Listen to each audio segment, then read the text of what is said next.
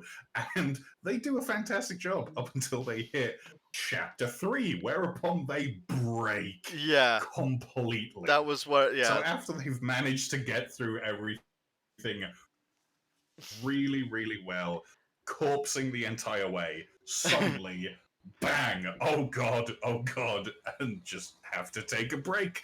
And they left that in the audio recording yeah. for everyone. It There's is so bad. that like it just is the worst piece of fiction ever written. It and was- there are some bad pieces. it was written. It's either I choose to believe it was written completely self-awarely, but it it reads like a perfect form of shitty in that it was written by somebody who doesn't understand not only how to create a story or how to use grammar, uh, or how to Yes. even conjure things, but also doesn't understand the basics of the subculture that they're kind of fronting. Oh yeah. Yeah. So here's the thing. One of the greatest reviews that I'd ever heard of My Immortal was My Immortal is a piece of fan fiction where everything that happens. It just so happens to also be tangentially in Hogwarts? Question mark. Yeah, Oh no. yeah. I It's mean, it's gotta be somewhere. why not here? Yeah, Like that's essentially Maybe why not? Like I want to write a thing. I'll just put it maybe here. they wrote it And already that and then is they had a wheel of problems. yeah. they might very well have done. They might very well have done. We are. What's It's the And they what's just the on the publishing wheel. what's the publishing date on that there fan fiction? I don't want to look at it right now. I'll tell you another time. Hold on. Oh god, this is. I am Oh, are you fairly reading through it? certain. I think I was still in high school when this thing was around because I remember. Yeah. I mean, my guess is like 2005. Yeah, so AO3. I'm fairly certain My Immortal. No, this is going entirely off of memory here and extrapolating from what I remember and when I would have been 2000, through fanfiction.net 2006 to regularly. 2007. Damn, I was close. I would have said like 2004. I mean, yeah, close, but I mean, I think we can all agree it's just timeless. So. Yeah, can you really put a hard date on the classics?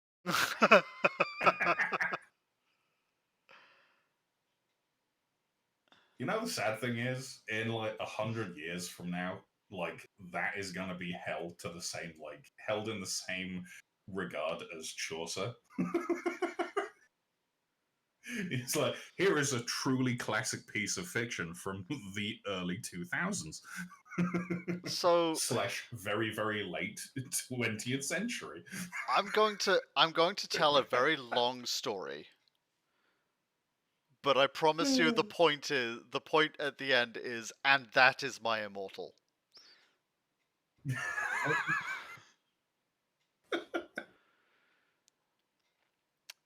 Once upon a time, in a land far away that was at that point called the Soviet Union, a young aircraft engineer had managed to grease enough palms coming out of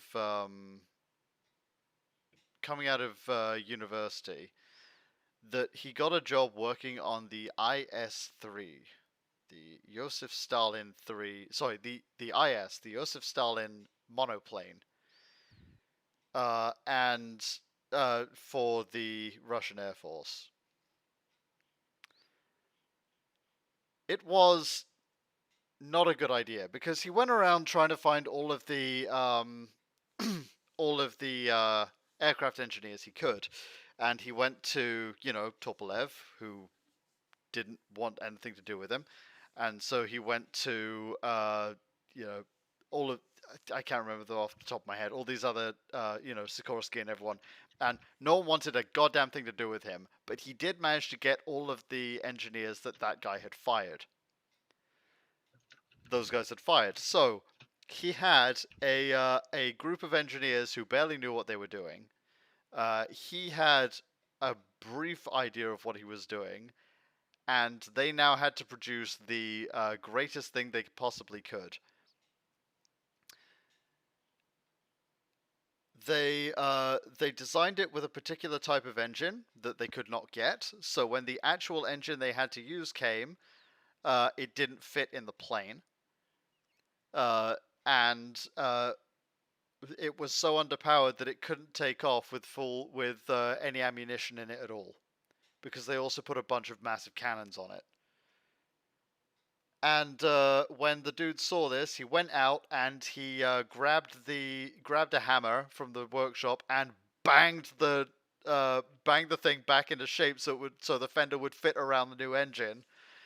And then when the prop was too big for the ground clearance, he took a hacksaw and by eye cut off the propeller end so that it wouldn't hit the ground. So they got the test pilot in this thing, and the test pilot just about got it in the air, and then the landing gear didn't go up properly because they had made the landing gear in metric and the inner well in feet and inches. Was it the other way? Yeah, no, it was the other way around. Sorry, the gear in feet and inches and the wheel well in inch, so it wouldn't go up properly, and so that was creating drag, and so the plane didn't get very far and was at dangerously low speeds the entire time, and the pilot almost crashed it on the landing, got out and caused the pilots of that airfield to unionizing in Stalin's Russia because they didn't want to get in the plane again. That plane is now, or what was for the time, I don't know if it's still there, I think it's in a museum now, was taken to the university where that engineer graduated and put outside on a plinth as an example of exactly how not to build an aeroplane. That is my immortal. It has been taken out of its place, placed on a plinth, and put up on high so that people understand that this is how you do not write fiction. Yes, My, exactly. And I my love immortal is this skein of yarn being unraveled from the outside because I couldn't find the inside string, so it couldn't unravel properly from the inside no. out. How you doing, Nine?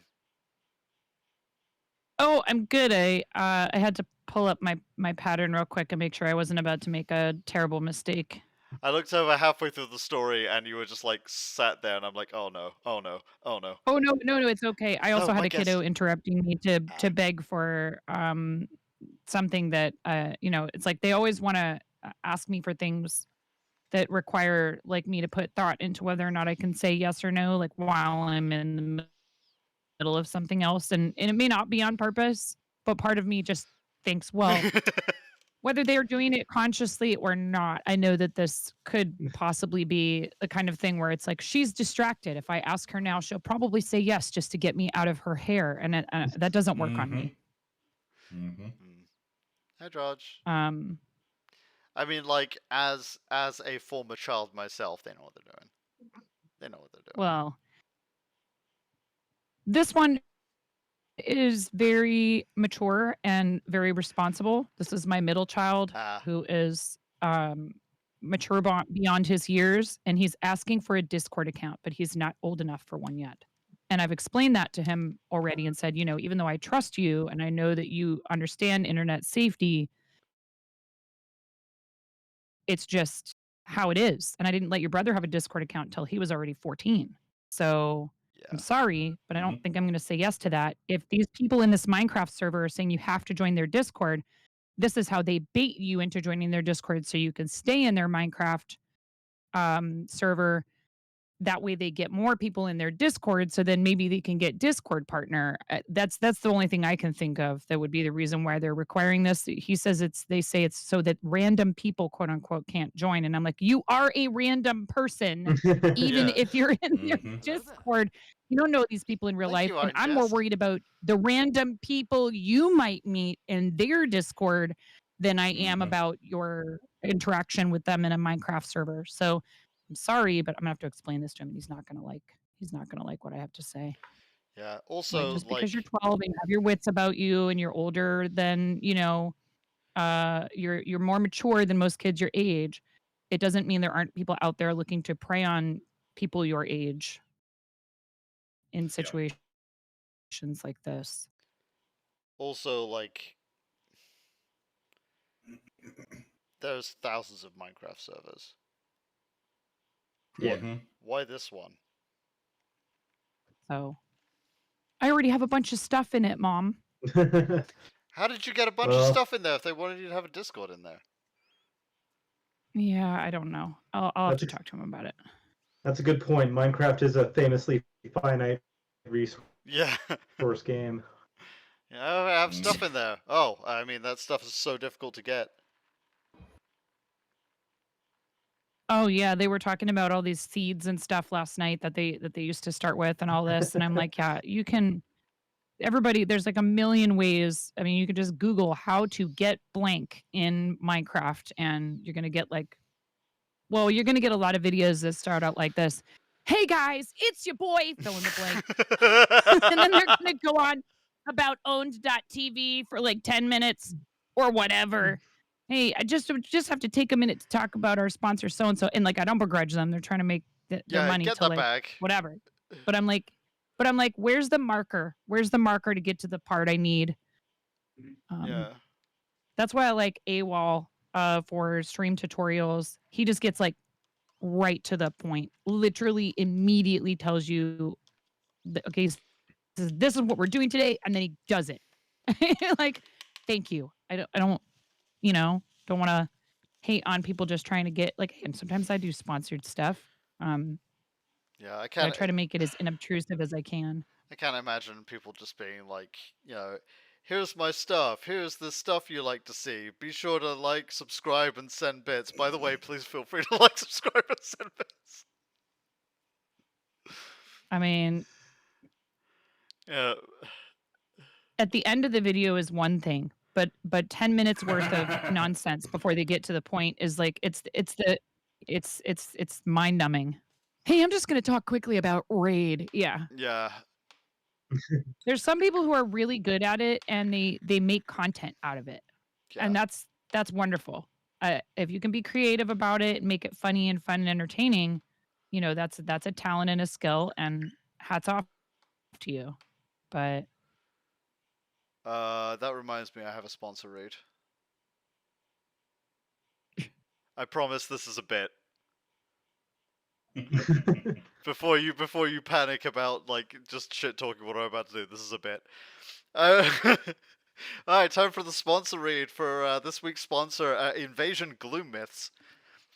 Today's stream is sponsored by a game that's managed to limp along for 5 years despite the fact nobody you knows has ever admitted to playing it. Invasion Gloom Myths.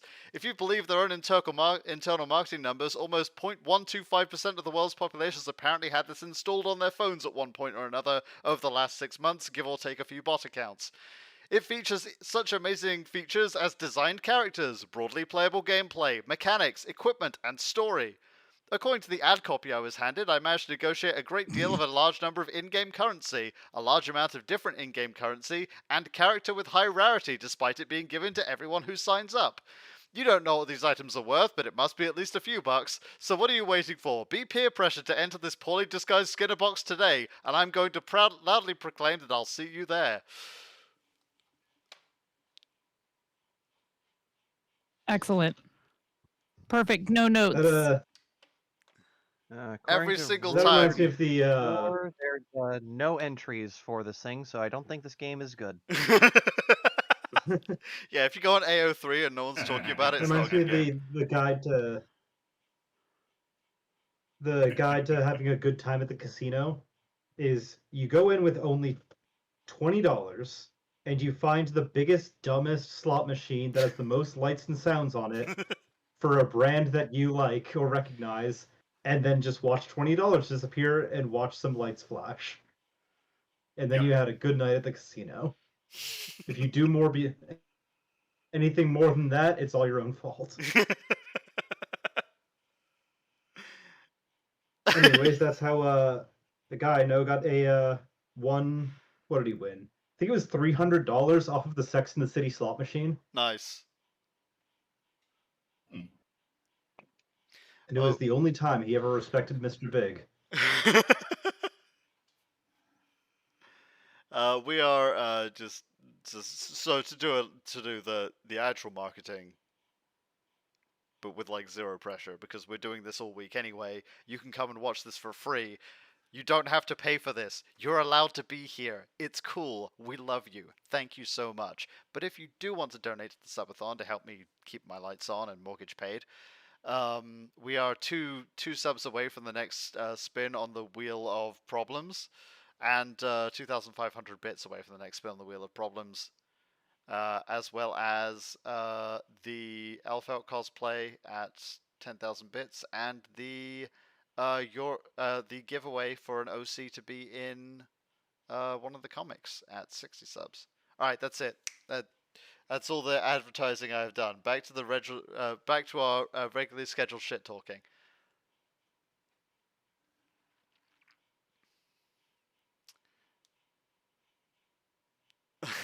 Can be hard to talk about, you know, the financial support stuff sometimes. Like, I almost turned hype trains off during our charity stuff because I felt like self-conscious about it. It's like, of course I'm thankful for the support for the channel, but when we're doing charity stuff, I feel like there's a kind of a conflict of interest there. You know what I mean? When I was Mhm. Tough. when I But sorry, go on. But you're doing a subathon, so you should feel perfectly comfortable. You know what I mean? There's instances in which I think that it is absolutely, and it could be Yeah. tongue in cheek like you just did. I think that's actually kind of fun, and you're poking a little bit of fun at yourself. But it's true, even if you don't do this full time, it helps cover the costs of it because it does cost money to keep the internet and lights on. I You know? really am trying to do this full time, but it's an uphill fight. Yeah. It really is. Um, yeah, and like so. We had a very special set of circumstances happen that led to it for us. Otherwise, I probably would still be working restaurants, and I would probably be managing a restaurant, to be 100% honest.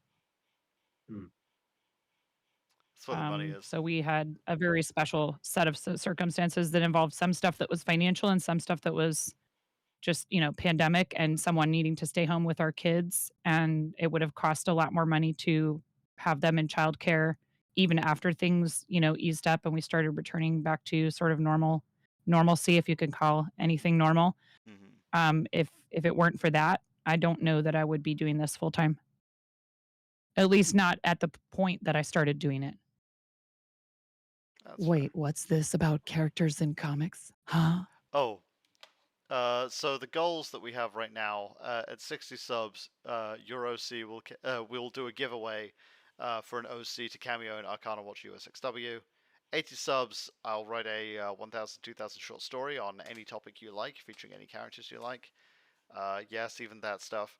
At 100 subs, I'll write and run an RPG one-shot for you. At 120, you get a printed, painted, and sent to your mailbox tabletop army or party of PCs if you play D&D. I'll actually just make your PCs for you.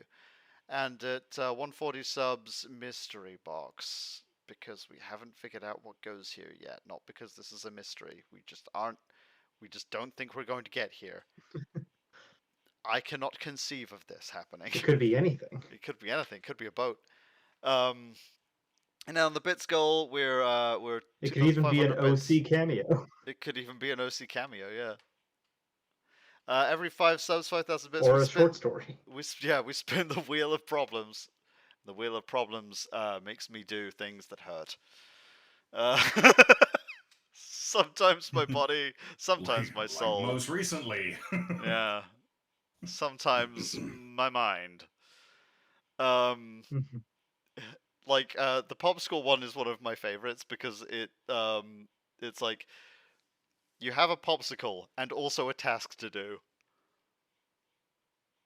So yesterday I was trying to play Guilty Gear while it having like I sent Katie out specifically to buy the least convenient to eat popsicle she could find. And she delivered on that promise.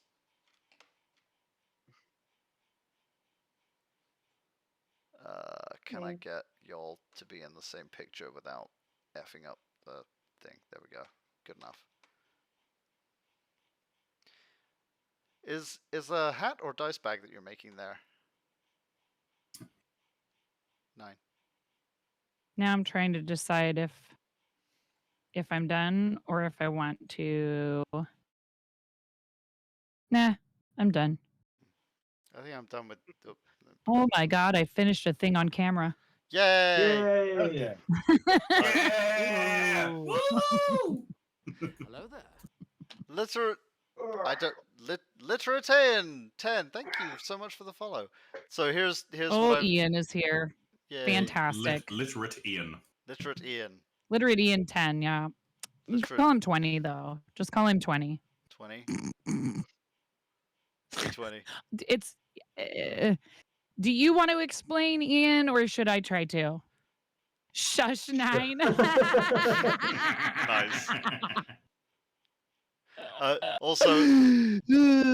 Also, here's my finished. So Here's many my finished thing. numbers. I just need to attach the wings, Oh, but they that's can be great. slotted in later. I'm not saying nothing. Yeah, that's real cool, Adzy. Thanks. That's real cool. Okay, now to work on the other one. Oh, I missed it. I missed it. Oh, Will you you missed show it? it again? Yeah, Let me sure. see. Sure. Yeah. There it is. I got to put the big wings on yet, but they will Oh, require awesome. a lot of time to set and sit, so it's not going to be interesting. So Very cool. Is this Warhammer? it is Warhammer. It's OPR, Yeah. which is Warhammer with the serial numbers filed off. And now I've got to do the same with this guy, which I actually have to pop that off of. There we go. Yep. And this guy needs to be. Yeah, I can't remember what brand, but my husband just started carrying a different type of paints. He's happier with this other brand of paints.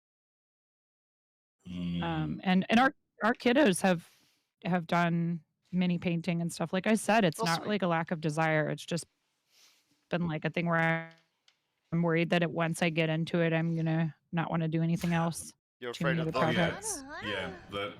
Literatian. The deep dark hole is Thank you, yeah. thank you, Ian, for the I've sub. been doing it for Ian, you are a sweetie. It gets us to Thank 54 you, Dwayne. subs. oh We'll- god. You're Yeah, such I've a been sweetie, doing- Ian. I've been painting stuff for like 25 years. Fuck. Ian's giving me 5 tier 1 subs. That gets us to 60 subs. Oh, balls. That means I have to spin the Oh, wheel what a twice. gem. Okay, so a lot of things are going to happen now. The first thing Oh is that. Lord. So, first thing, we hit 55. I'm going to go in order. Thank you, Literally, and 10 so much. Ooh. So we're gonna start by spinning the wheel, and then we'll do a giveaway, and then we'll spin the wheel again. All right, that's what. I have to remember that I can't leave that on that screen when I'm doing that. There we go. All right, wheel of problems. Turn, turn, turn. I have Show me the horror that I have earned. nipple. Did you see your hat has a nipple? That's so goddamn cool. Nicely done. It's really good. Is nice. All right, let's spin the wheel of problems. Ian, you're such a sweetie.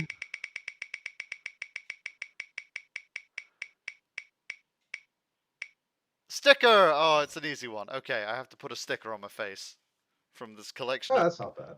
this collection of like Garu ass fucking stickers that my wife got. Again, with the instruction, get the most disgusting Garu ass stickers you can find.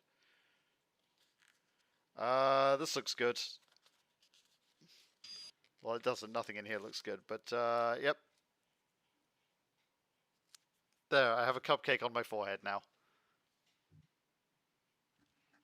Oh my gosh, Sobro has a dance emote. Is this from the video? Is that from the video, Ian? From All I Wanted Was a Bit of Yarn. That's hilarious. That's so funny. All right, let's do that giveaway. Let me conjure this here. See if I can do it. All right, so the giveaway is for giveaway tool. Where are you? There you are. So the I like giveaway. this hat. I'm not giving it away. It's a good hat. It's good. So the giveaway is It's a for very good hat. your OC in Adzy and Jane Comics. There will be a character in either Arcana Watch or USXW. You have to be 18 plus for USXW, but anyone can have one in Arcana Watch. So we're going to start that giveaway. It's going to be a. Let me make sure I've got my thing here set up properly. Okay, it's going to be a it's going to be a 2-minute timer, and during that 2 minutes, you have to type exclamation point gimme. I'm going to give you an example. Not yet, not until I say. In the chat. If you type it more than once, it will disqualify you. So make sure you're only typing that once if you want this giveaway. Punishing the spammers? Wow. Yeah. That was like Innovative. the one thing I looked for. This is an interesting idea. All right. Let us begin. You have 2 minutes. Exclamation point gimme in chat. That is your we have Chaos Serenade is in. That's Seri. That's me. Crab Goddess is in.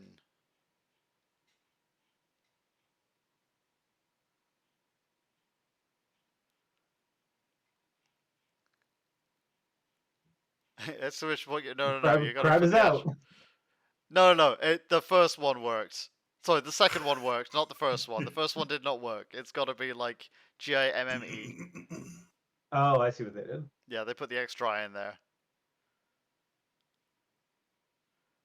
Yeah, I'm reading the chat, not the confirmation, so that's why.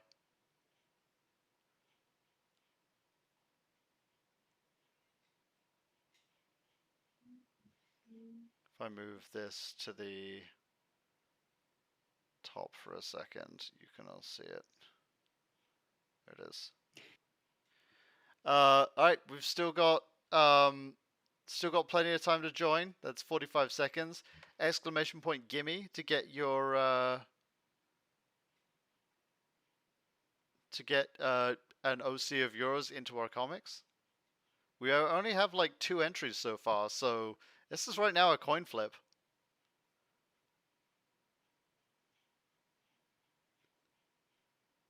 Becky Boo is in. Pretend like Pretend you want this for maybe.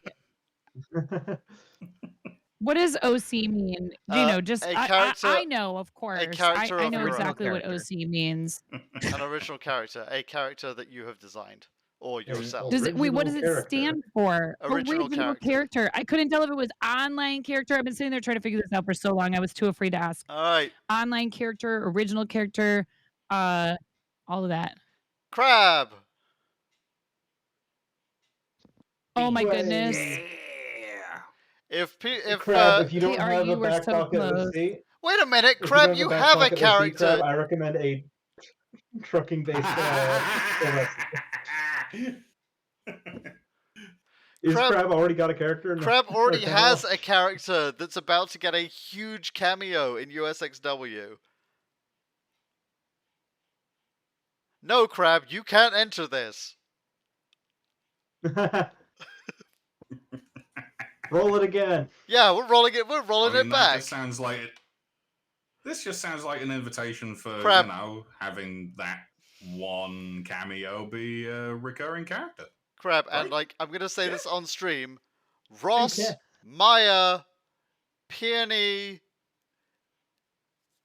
the whole crew is going to get like actual screen time because you wrote it. Yes, fine. Why? So we're going to run it back. Oh dear. It's like Do we crap. need to do? Do we need to do the gimme again? We do have to do the gimme again, but not until I say. Okay. Yeah, we're running. Yeah, I know you wanna. I know you wanna help and enter, but like this is not the thing. All right, let's try again. Gimme to join.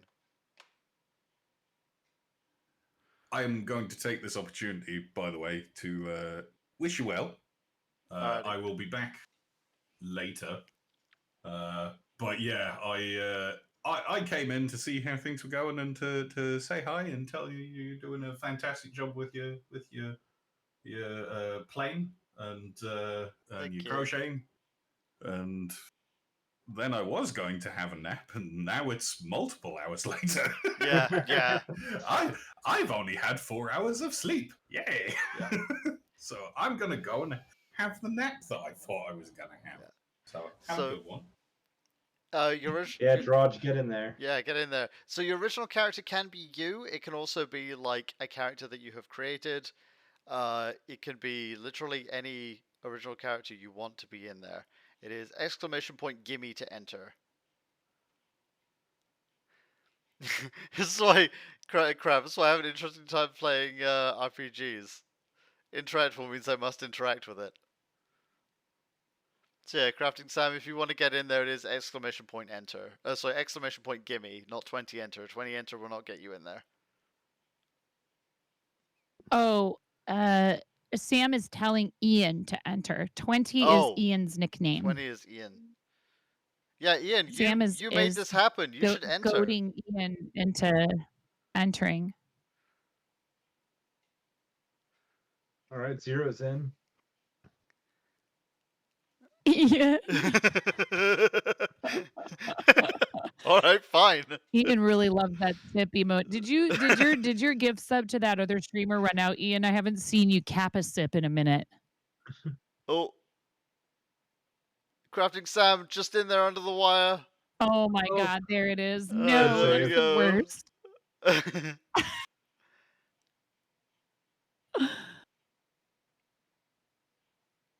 Sounds like Drudge. Drodge. All right, Drudge. Once again, it hovered on my name, and I had that moment of. I am never allowed to win raffles. All right, Drudge. If so, please send me the information of the character you would like in there. I know that you have my DM, Drudge, because we've been friends since school. So, just gonna write that on my desk here. All right. And now, once again, it's time to spin. Send that away. Send that away as well. Once again, it's time to spin the wheel of problems. As soon as I fix the camera, there's always a lot of scuff going on my streams, but that's why we love it. The scuff is part of it. Okay, there we go.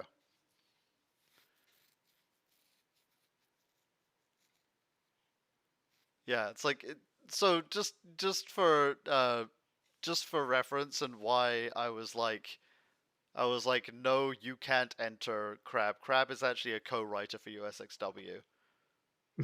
I didn't know they had a co-writing credit. Yeah, you can't enter when you have a co-writing credit. Yeah, it's all it's all your OCs, bro. The All most right. I've done is like I've technically submitted a script for USXW. It is in the pile. Ooh. But you gotta remember that the script pile is 100 miles long. Oh yeah, no, I figured as such, and yeah, no, if I'd won that giveaway, I actually know exactly what I was gonna say. Just What were you gonna put in there? just Sari in Sari. Arcana Watch. Maybe one day we'll make that happen. Hmm. She resubmit her script idea. Yeah. All right. It's time for. I've put this off long enough. I've got to spin the wheel of problems again for the 60th sub. Wheel of problems. Let's go. What am I doing to myself? More my immortal. Please no. I'll take the hot No, sauce. no, Please no. no. Story Get me a time. popsicle. All right. I'll take an Adzy story. Take an Adzy story. I've got to tell a story where I don't look good. I can tell the. I mean, we've got 22 viewers right now, so I can tell the bridge story, and the odds are that a bunch of people in here will not have heard the bridge story before. I haven't heard the bridge story before. All right, cast your minds back, everybody, to the year of our Lord 2012. Everyone thought the world was going to end that winter, and things were pretty good for a teeny tiny. For those who missed it, I spanned the wheel and I ended up on story time. I apologize. Yeats meat raisin. What? My first tattoo. My first tattoo was super easy. It's where you stab me with a fucking pencil, Drudge? That time? No, this is different. Yeah, okay. Yeah, I'll tell that story. Drudge stabbed me with a pencil in math class, and I still have the lead stuck in there. Oh, what a good story. Yeah, what a good story. No, I'll tell the bridge story. So the bridge story was 2012. A local restaurant had been bought out by the skydiving school, and the owner of the skydiving school was a cheap ass who did not believe in such things as advertising. When he could simply print off as many leaflets as he could that were simple one-sided things that just said the name of the cafe, which I will not say for reasons because I don't want them to call me. So the name of the cafe, Carvery and Roast Dinner. That was it. That's all it said on Sundays. And his bright spark idea was to give me and my mate Dave a bag of these each and say, okay, you're going out to all of the villages nearby.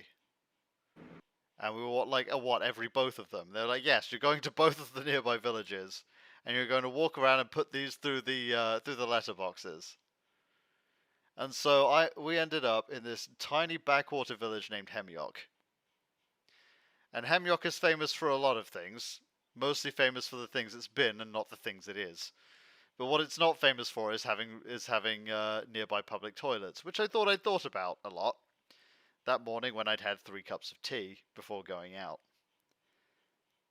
Just to wake up this first thing in the morning. So we're walking around on this blustery winter's morn, this sort of Hemyock, and we're getting town of Hemyock, basically, teeny tiny village, getting as far away from the village center as we possibly could, handing these things out to farmhouses, basically in the ass end of nowhere. And at one point, I thought, kind of have to pee. It'll be all right.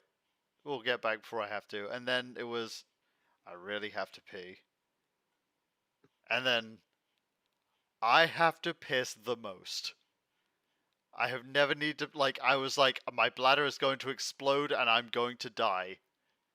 It's cold and I have to find somewhere to urinate, and there was nowhere. It's a village, but it's a big village. It's basically a town. Houses literally everywhere. So, when I was handing out leaflets, I was knocking on the door to do the most cringe thing I could think of. Hey, can I use your bathroom? Nobody answered, of course, because who's going to answer the door on a Sunday morning at 7 a.m. to a scruffy-looking Egypt with a leaflet in his hand? I was going by he, him then, so those are the correct pronouns for the time. And I'm stumbling down the road, trying to find anywhere, just a bush, but I can't pee there because cars keep going by, and I don't want to pee in front of a car and get on the list. So I'm going further down and further down and further down and getting more and more, terrified that I'm going to die here in a piss explosion. And finally, I see a bridge. And in your mind, you're imagining a nice bridge. You're imagining a tall bridge, a bridge above a beautiful bridge, a bridge above a river. No. This was a low-ass bridge designed to stop Mildred from getting her feet wet in the little bit of piss wash runoff that comes out from underneath a tiny little stream that is no longer there. This was a walking bridge, and for nothing else. And yet it was my salvation, so under it I dove. And I like breaks down, just down there like, please no one see me, please no one see me, please no one see me.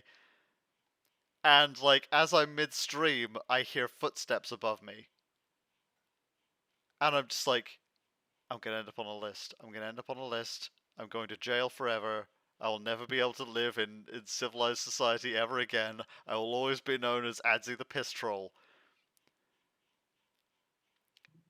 And the departing feet meant I hadn't been caught. I was just like, ah, oh, so relieved, so relieved, so relieved, so relieved of everything. I get out from under the bridge and I hear, "Hey!" And I turn around to see a building site with a bunch of builders who have been watching my plight this entire time. And not 6 feet away from them, a porta potty.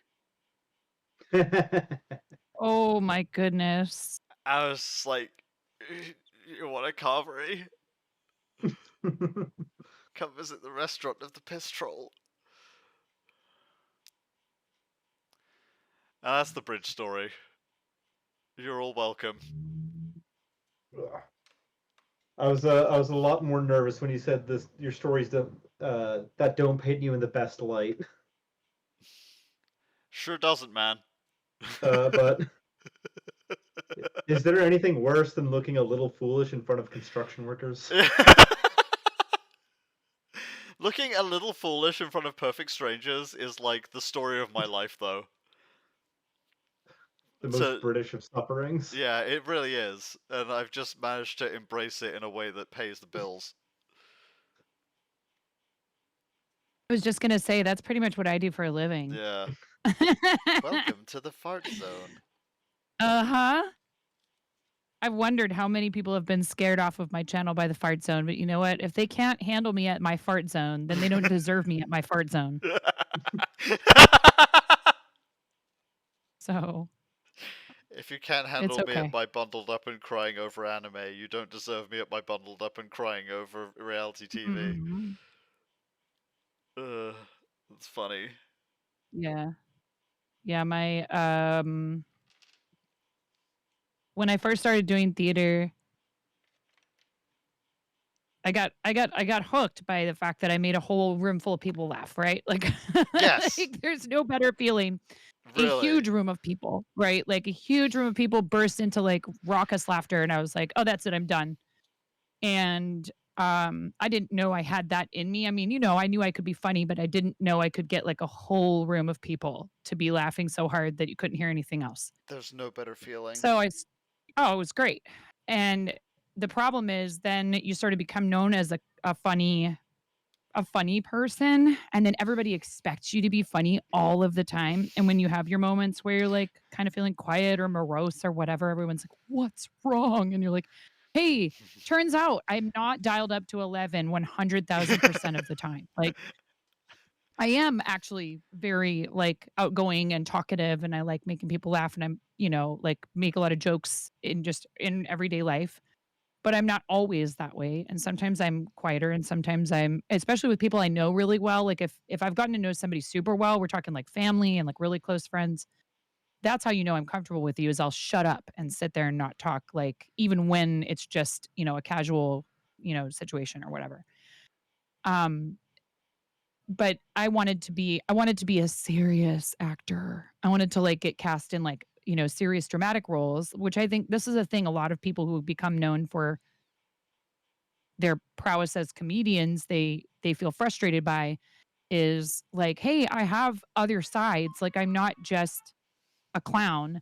And I think what's his face? Jim Carrey would be a really good example of somebody who's attempted in their career, and sometimes very successfully, actually. I think most people who've seen Eternal Sunshine of the Spotless Mind would agree. Like, he has he has comedic moments in that for sure.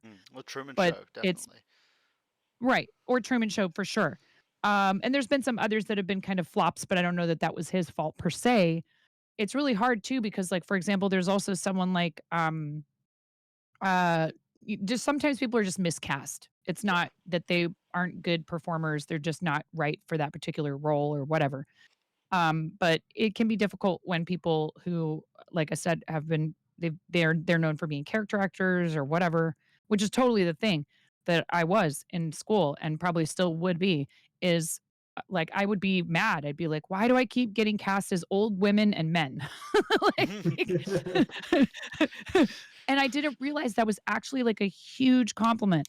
It was like, hey, we think you could do anything. Literally, you could play any role. So I played Dogberry in Twelfth Night, Oh, hell not Twelfth yeah. Night, Much Ado About Nothing. I was Festy in Twelfth Night. I was Dogberry in Much Ado About Nothing.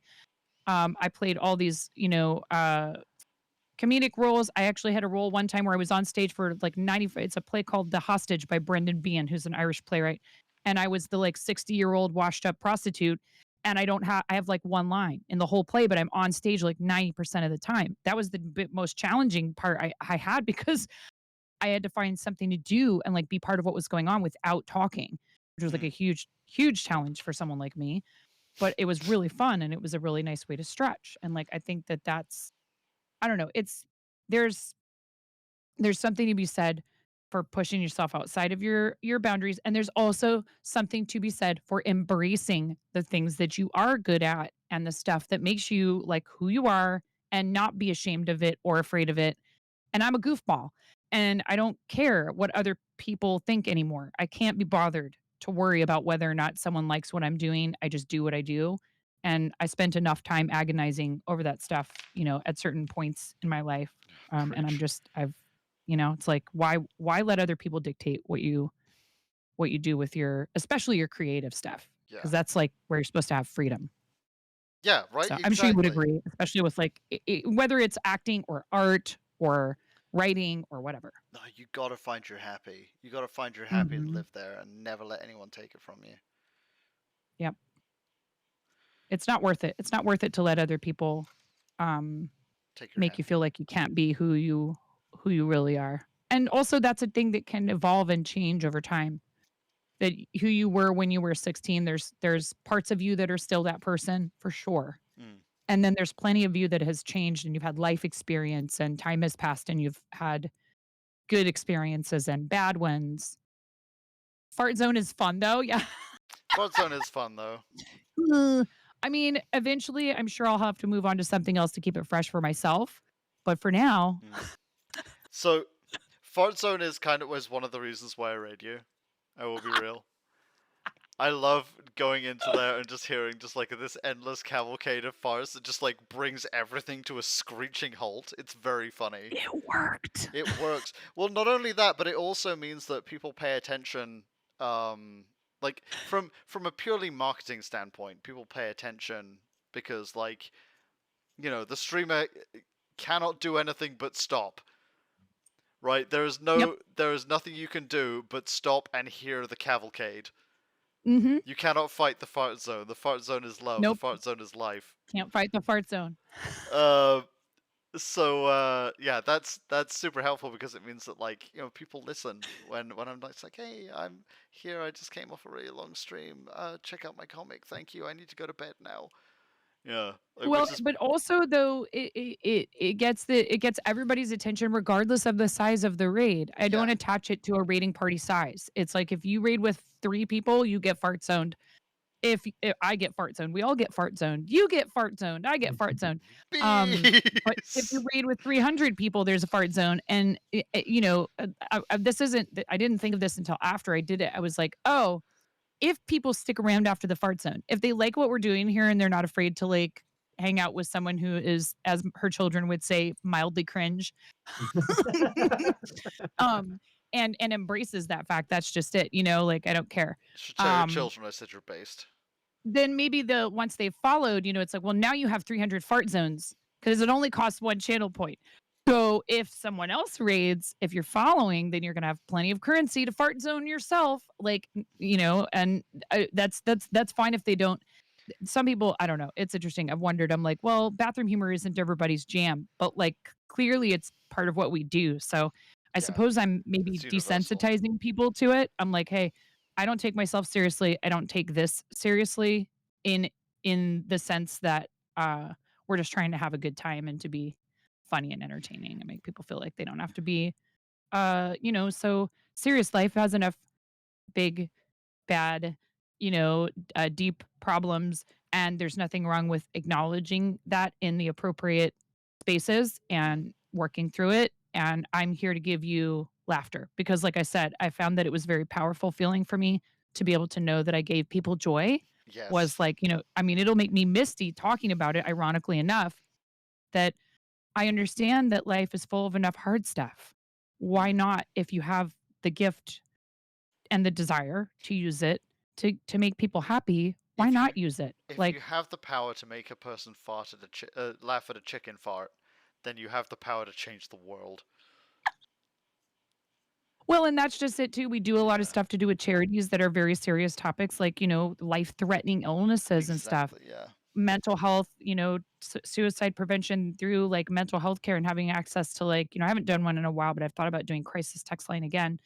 There's all kinds of awesome causes out there that have to do with something that's very difficult and that is very dark and hard for people. And we have fun while we're doing that. So that's important to me too, is to show people that even in the darkest of places in your life that you can find a break from it to laugh and to enjoy other people's company and to feel like you are part of something that is bigger than just you and your own, piddly little tiny human problems. Because, one thing that I found I struggled with the most when I was having really bad depression was I would feel badly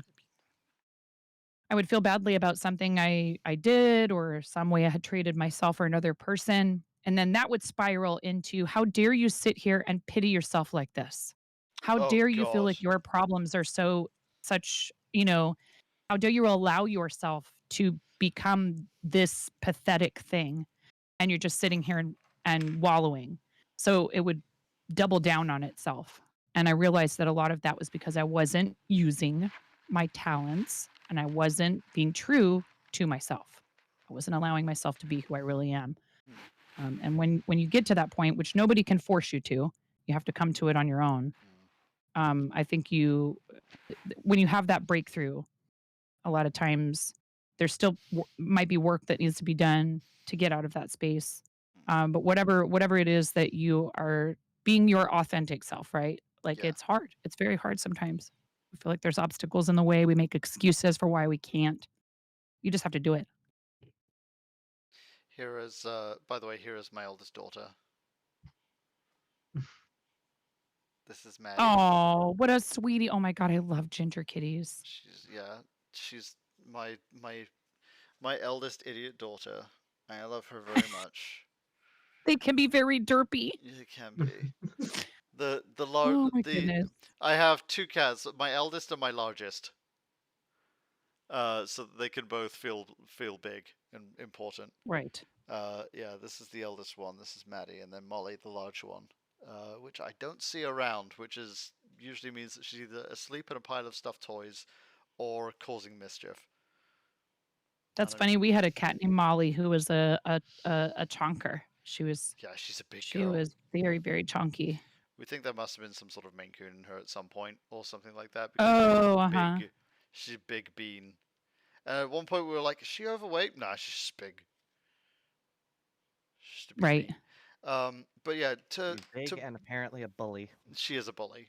But to what you were saying, yeah, like so I wanted to talk about this earlier, but the moment had kind of passed. But when you mentioned that, like, getting hype trains on charities and stuff, you always feel kind of weird about talking about them. When I was doing the Trevor project, um, we had a hype train. We had like I was basically saying like every time a sub comes in, I'll give $5 of that to charity. You know, it's tier 2 2 sub $10, tier 3 15. Don't care. Like everything from this subs bits, everything is going to go to the charity, and here's the direct link if you want to avoid the Bezos tax.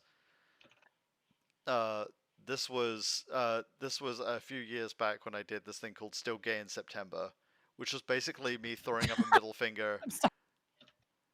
throwing up a middle finger to the corporate gay pride in Yeah. in June. I was just like, nah, we're still gay in September. We're still here. That was before I came out as well. It was also very formative to my coming out because I appeared in drag and everyone loved it. And now I do that, and now I look the same as I did when I was in drag, which is very nice for me. But anyway, continuing on. But like whenever the hype trains came in, it just made me more excited. It's like, fuck yeah, hype trains! All this money goes to charity. Yeah, I might do.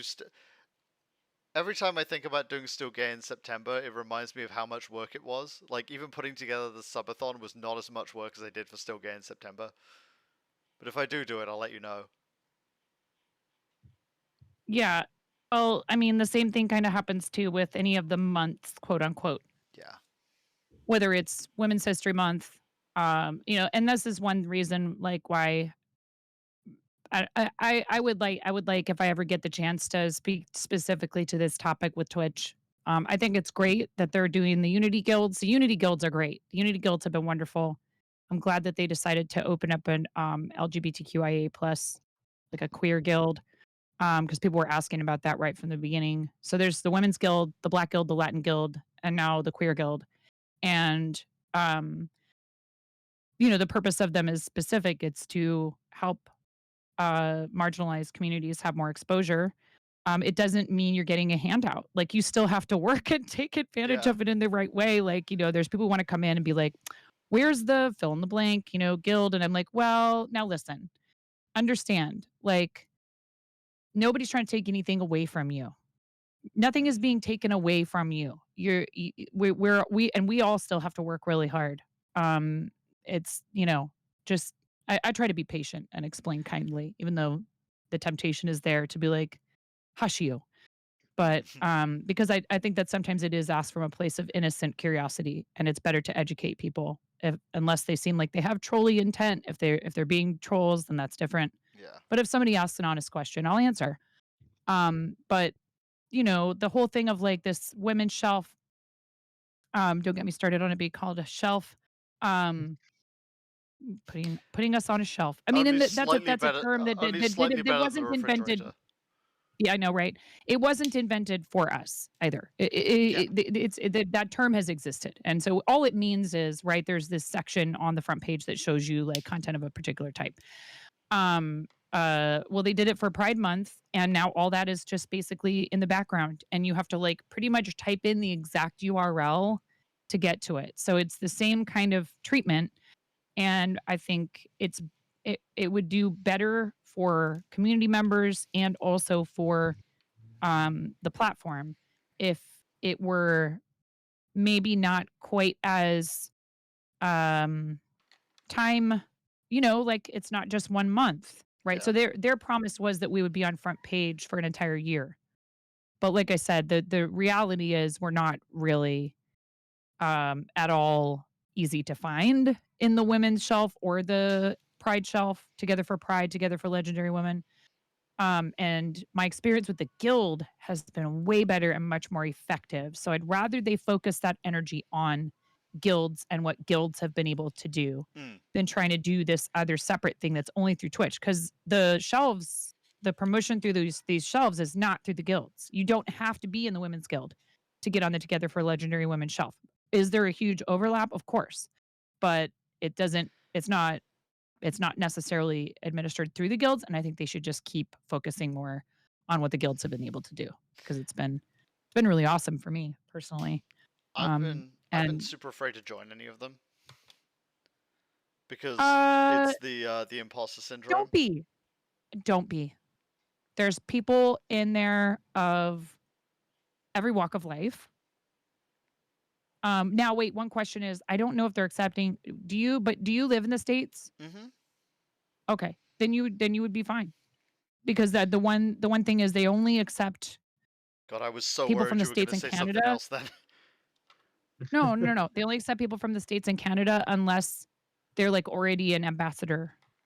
There's some people who are Twitch ambassadors who are from outside the States who are part of the Women's Guild anyways. I only have direct experience with the Women's Guild, but it's been great. So The I would encourage anyone who is uh who can apply for, and you can apply for more than one. So I have friends who are in the Black Guild and the Women's Guild. And I think that the Queer Guild is still just getting started. You heard they were expanding elsewhere to ambassadors and specific partners, right?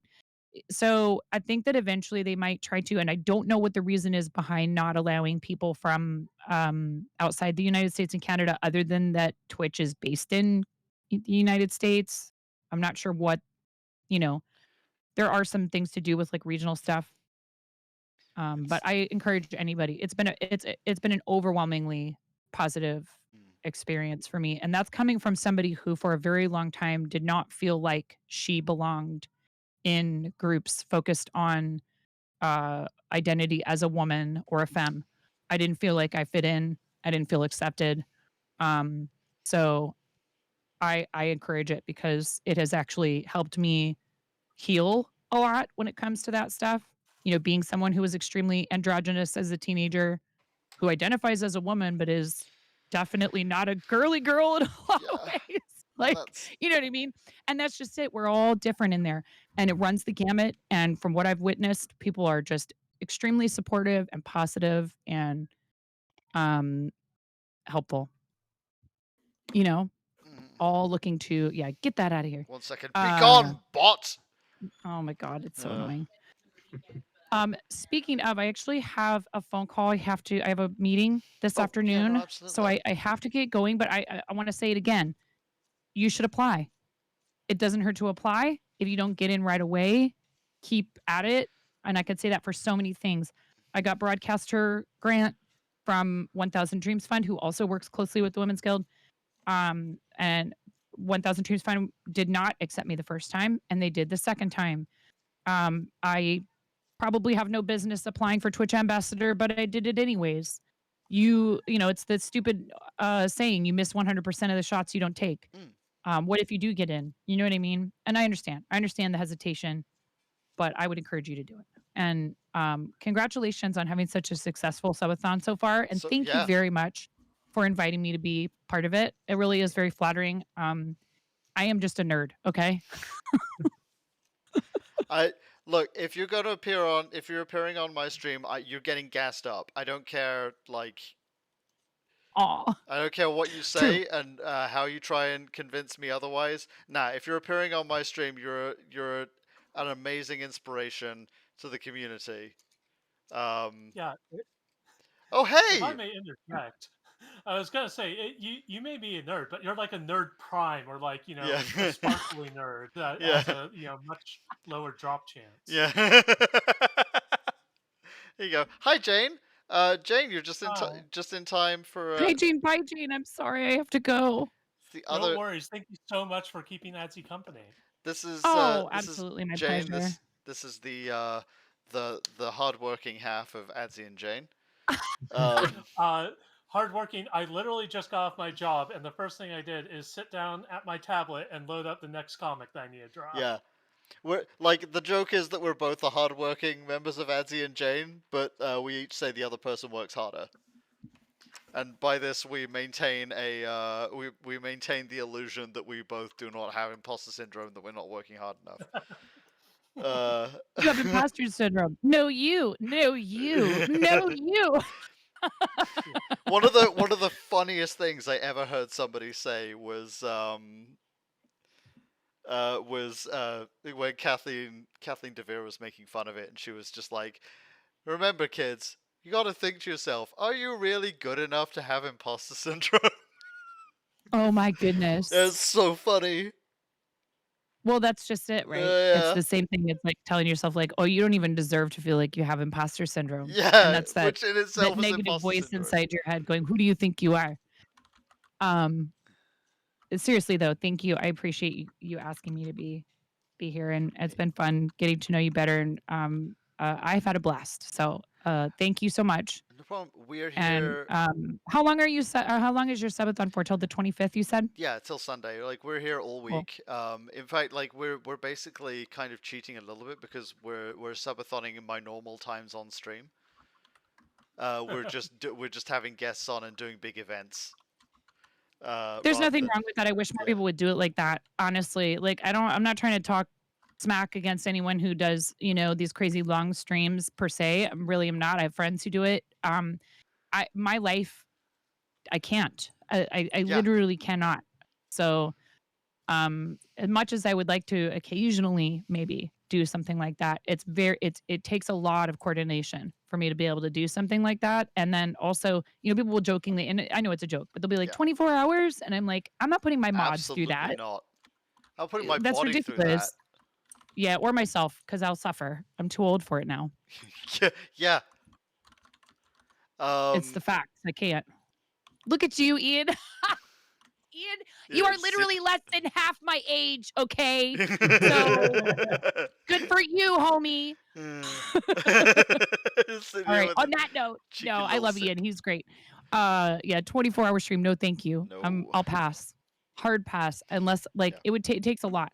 I attempted it, and you know what they did to me? They said, "What if we get you to the next charity milestone and you stop streaming?" I was like, done. Yeah. And then they donated till we got to it, and then I was like, okay, I'll quit 4 hours early. I made it 20 hours. I think that's plenty. That's more than enough. That's Mhm. already impressive. Yeah. Yeah. Yeah. We're here. So just to let you know, we're here all week. You are like, and we make this open forum for a reason. Like, if you want to come in and just chat and mather, you can. Like, there's Yeah. we leave the door open so that people can like come and play the games that we're playing or do the things we're doing this week. Tomorrow is Ginger Snaps Day. Mm. Yeah. So Gingy is going to be here to do some games. I may get her to. I can't remember what game I think we were going to play. I think we're still up in the air on that one. But I think we're going to do like a visual novel dating sim or something. And Oh no. Thursday's going to be open gaming. We'll be playing. So we'll be putting on a little bit of a show in Blood Bowl, I think, as well. But between 2 and 4, we have a psychologist coming on to talk about Psychonauts. She's never seen anyone play Psychonauts before, and she's just like, we met somewhere, we're talking about it, and I was like, well, do you want to see what it looks like? And she's like, absolutely. So as a play therapist, she's down. Oh, how funny. Friday, we're bringing back Grace Otto, who's a local pop star, who's going to come and play Stray Gods, the role-playing musical. Saturday... What is Saturday? I screwed up this entire row. Oh no! Okay. I can't remember what Saturday is. It'll come to me later on when I'm not like on camera, I'm sure.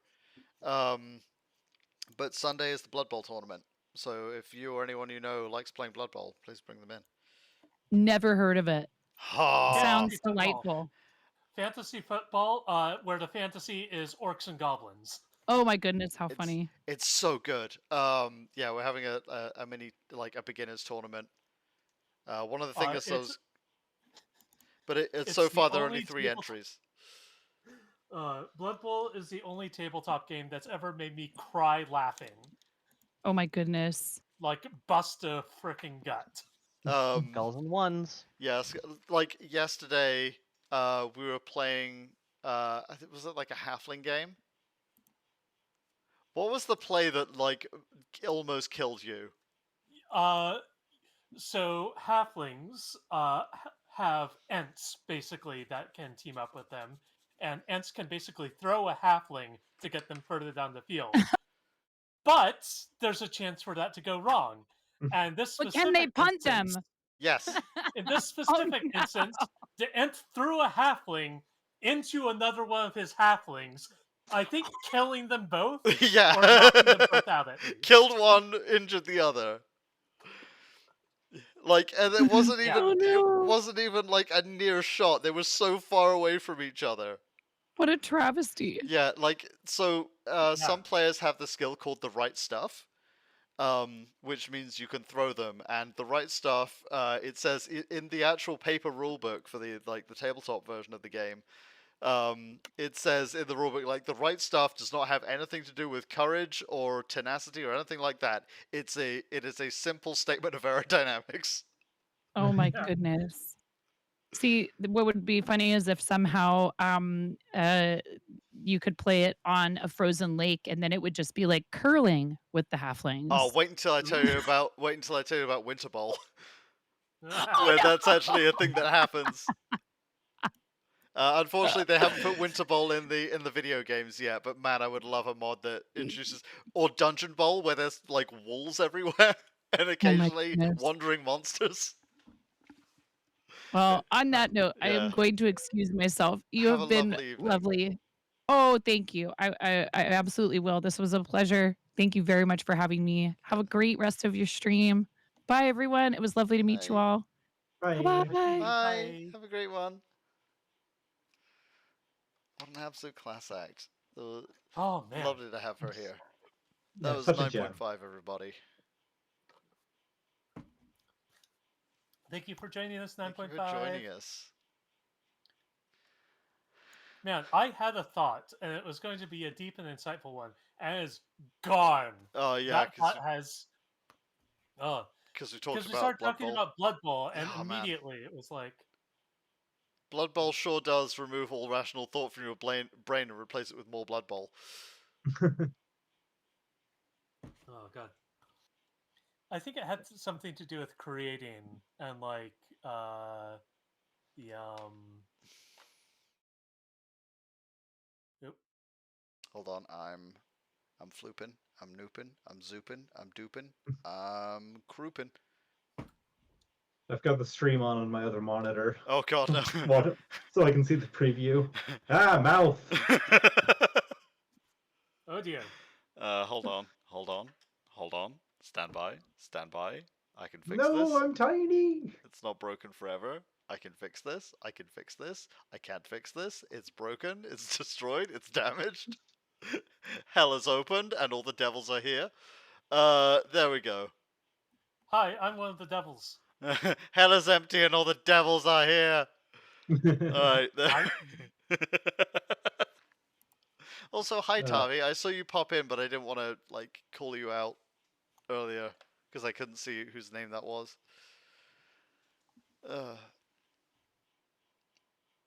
Oh, we got one more hour. We got an hour and a half in the stream, at least. An hour and a half. My wrist is cooked. Yeah, I crocheted for like 3.5 hours straight. Look at this thing's really Tavi says getting. hello from the chat. Dang. Hi because- Tavi. I myself am going to be popping off. I got things to do today, but this was lovely hanging out. And Yeah. I wish you all the best luck in more subathon things. I will try and pop in when I can. Yeah, good seeing you, Sari. See you, Sari. Yeah. Have a good one. See it. Yeah, my hands are also cooked from using the drill and everything here. Do we want to just play some Blood Bowl? Yeah, you know what I just reinstalled?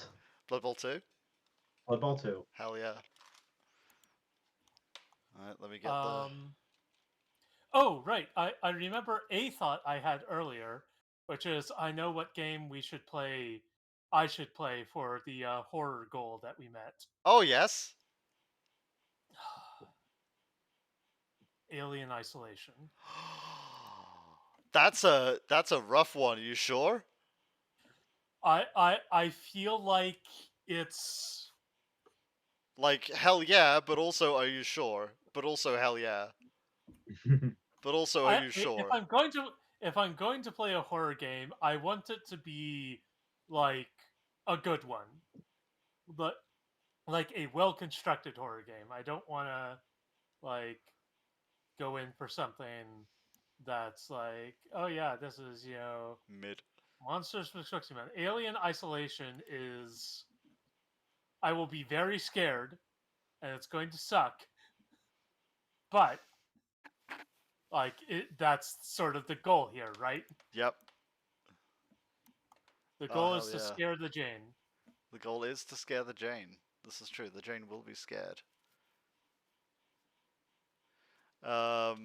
Let's crack open Blood Bowl 2. Give me a moment. I gotta grab it. There it is.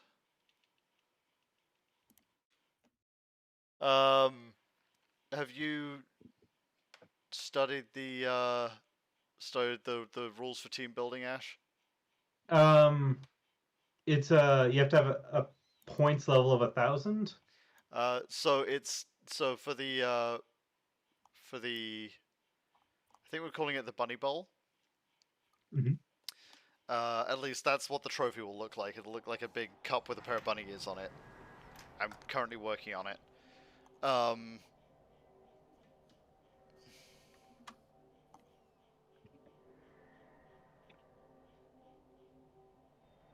Yeah, you want. Yeah, actually, this is a great opportunity. You want to walk Ashley through how to build a team, and we can Yes. refer to this stream for when people want to build Yep. their own.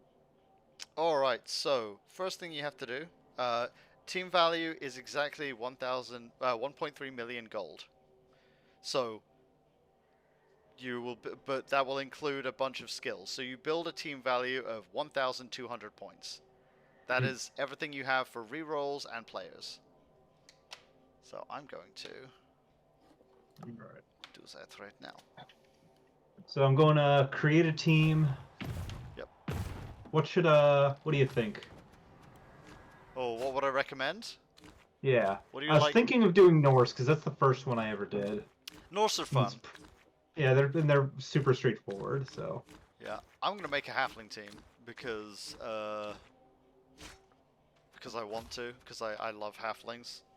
They're the worst team in Blood Bowl, and I love them so much, and they're very entertaining to watch. So At this point, I've started to believe that you make halfling teams entirely to try to kill me through laughter.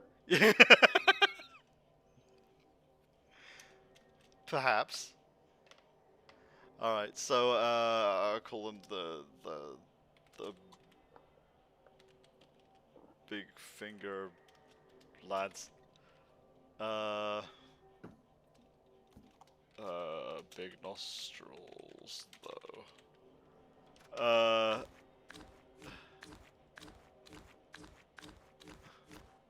stadium doesn't matter at all. No. Make sure you click custom team when creating Yep. your team.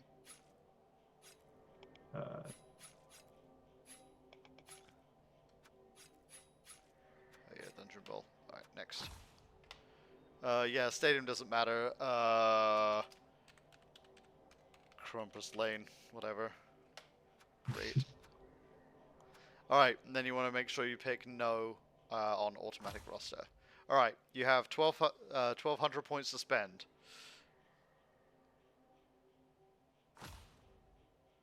The game will not actually show you, so if you just click confirm purchases, and then done, it'll show you what your team value is there, and then you can just build your team roster while being able to see the team value.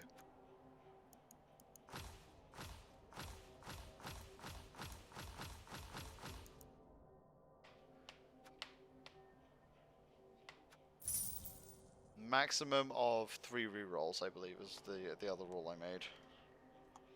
Although, like, So, sorry, automatic choice of roster was no. automatic roster is no, correct. Okay. All right.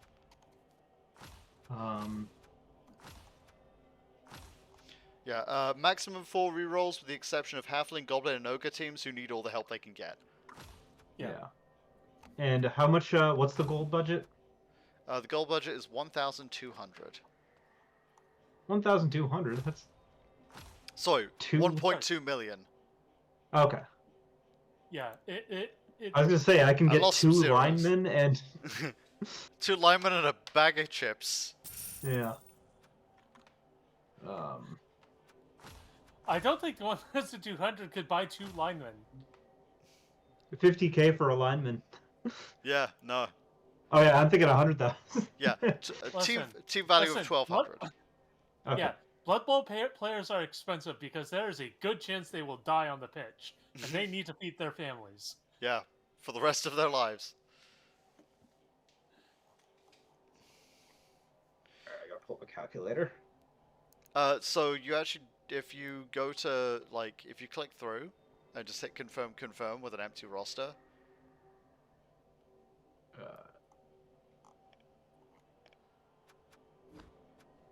it'll take you to this page. Let me. Yep. You just hit team roster, and it'll actually show the team value in the top corner as you add more players. Okay.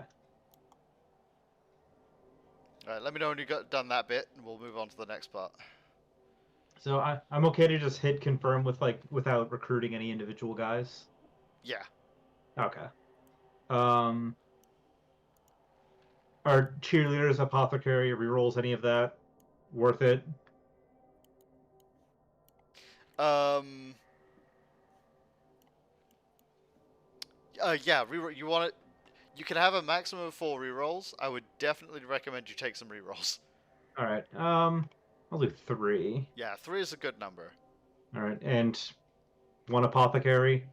Yeah, always good to have an Yeah. apothecary. This is a resurrection league, so your players' injuries will not last from one game to the other, but it's always good to have some insurance in there. Okay. I love Team that roster. some of Oops. these halflings look like the halfling Largo Tomato looks like Ron Swanson.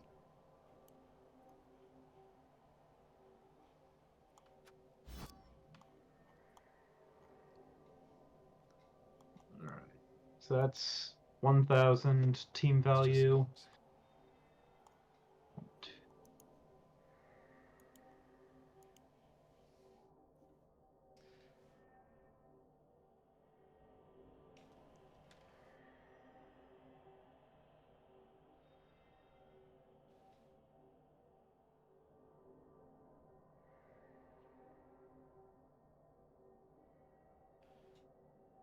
Okay. Okay, so once you have your 1200 point team, you can add 5 unique basic skills to 4 or 5 players. So this means that 1 player can have 2 skills, and 3 can have 1, or 5 players can have 1 each. No 2 players can take the same extra skill, so if you give 1 player the dodge skill, you can't give that to another player.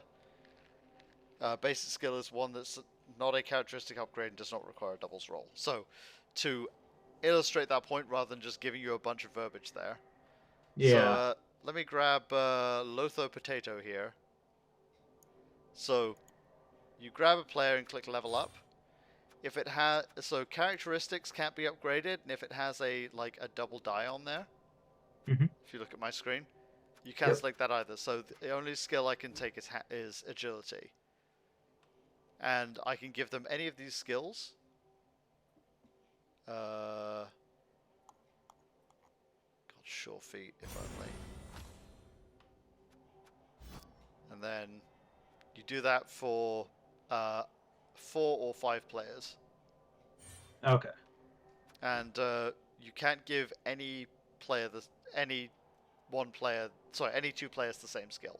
So like I've already given 1 halfling sure feet, I can't give another halfling sure feet. Okay. All right. Well, that's...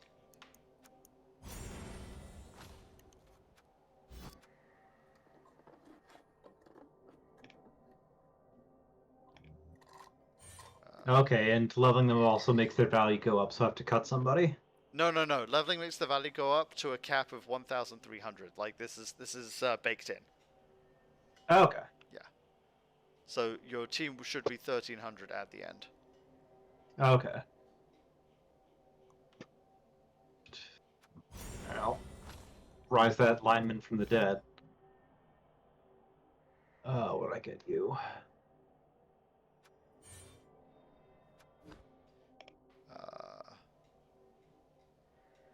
God, the catch skill. Can you imagine a halfling with the catch skill? Amazing.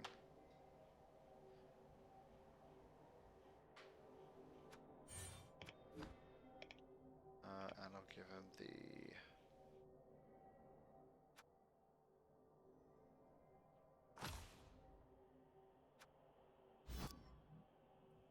Actually, the halfling that has sure feet also gonna give him sprint. There we go. So I have four leveled up players for a total team value of 1,300. Okay.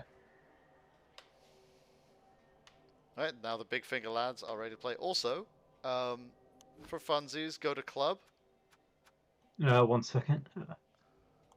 when you've done. I'm leveling up my last guy.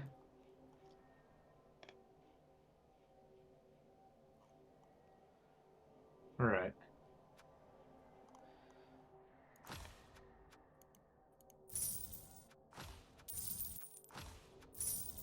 Go ahead and just upgrade your stadium to level 4 if you want to.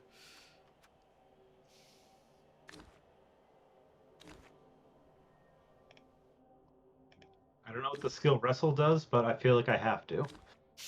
Let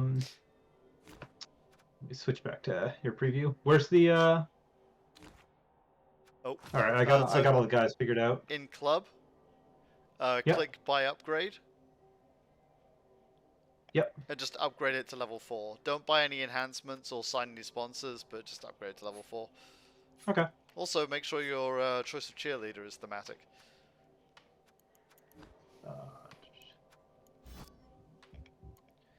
The orcs one is the funniest one. Alright, when you're ready, I'll send you a challenge. All right. All right, I'm ready. I'm just chilling on the main menu. Alright, send you an invite.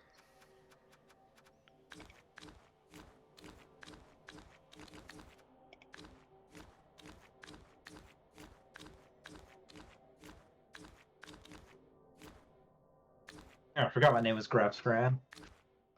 Big finger lads. Let's go. All right, Speedo roommates. Speedo roommates. You have to run, you have nothing planned. Dang. Do 4-minute turns. If only you had our next goal, which is... Oh no, sorry. Our 100 sub goal, which is that I will write and run an RPG for you. Oh yeah, Jane, hey. Yeah. I updated the new things here. Updated new things where? The Huh? new What? goals. They're on the stream right now. Oh god. Okay, yeah, alright. Yeah, I like that one. Adzy will rest. Adzy, you're right. 140 subs. We don't know. We don't know. Like that's not a mystery box. We just don't know. If we hit 140 subs, I think both Adzy and I will fall into a coma for exactly 4 hours each, and then when we emerge, we will have ascended into light beings. If we hit 140, I'll suck your dick. Adzy will not suck your dick. No, I'm not allowed. Sorry, Mum says I can't suck dick today.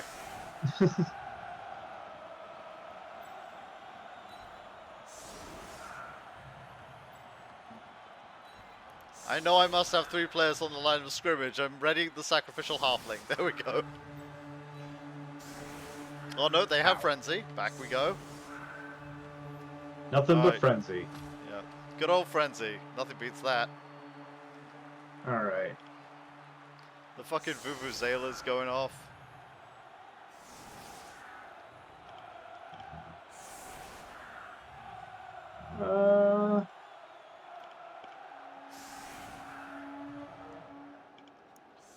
Welcome to scenic Old World. I'm kicking first, eh? Alright. That you are. Yeet. You get extra reroll.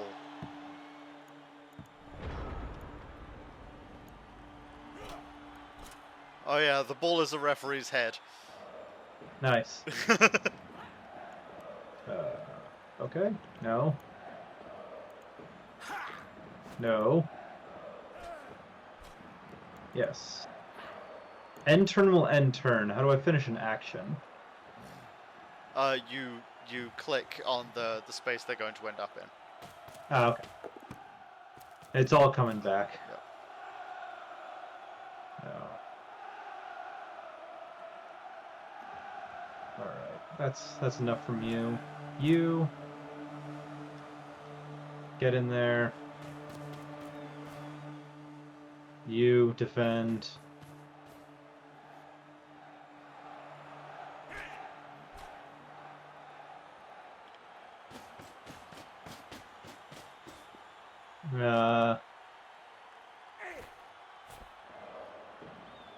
I think we're fine. Man, the crowd noise is different in a bigger stadium, which I guess was to be expected, but it's still weird. Oh, okay, time for a team reroll. There we go. Off you go.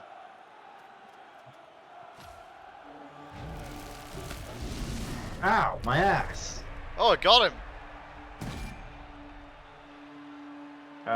Sure. Ah, alright. Left him there. Alright. I need you to be brave for Daddy.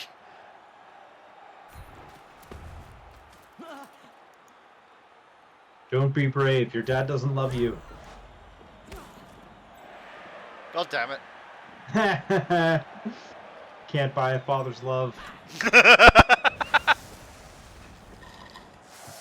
I see nothing wrong with this plan, except all the things wrong with this plan. He's got sure feet, so it's fine. Look at him go.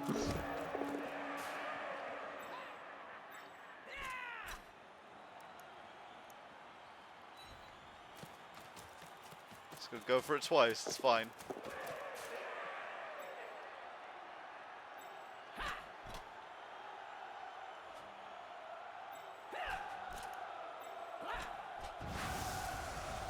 That'll work.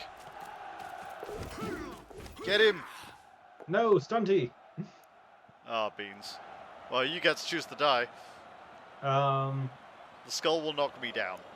Okay, thank you. There you go. Turnover! Next round. Turnovers. You. What if you ran up there? A couple dodges. I want to see the little man fly. Aha!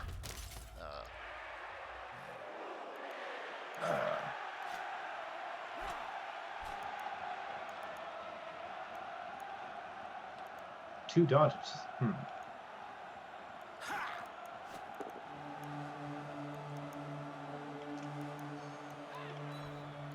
Go push the little man.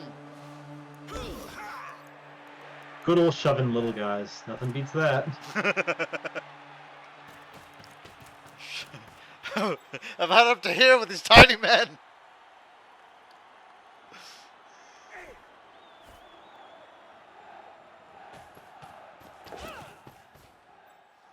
I just tossed a turkey leg at you. How do I make this KO'd guy get up? Does he do it on his own? He's KO'd for this turn, so he won't get up this turn. Okay. Yeah, basically, he's Ow! down, and you'll see him flop over next turn, and then get up. Nice. All Good right. 4 up.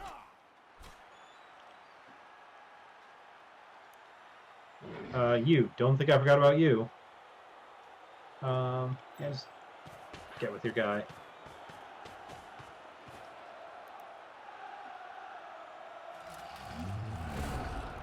Alright.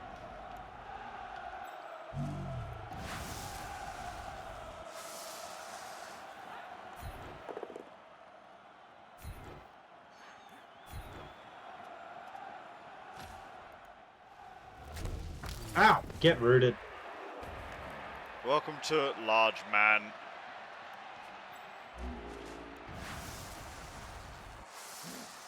Can I get a large man? I'm looking for a large man.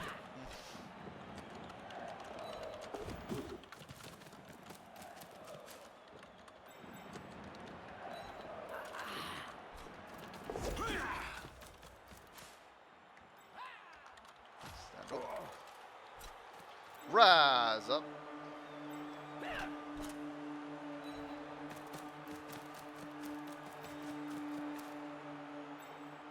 Phone call from Mr. Man, Mr. Large Man.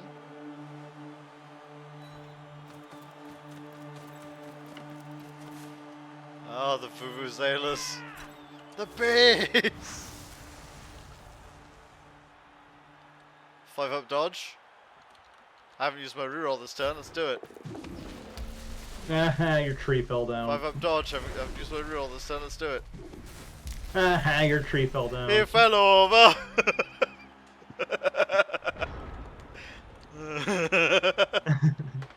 You, stand up. You. Bigots. Do something about that. Blitz must be declared at the start of the action, you dick. Yeah. I'm sorry, that sucks. What about you? Fuck it. Reroll the dice. Yeah, fuck it. Nice!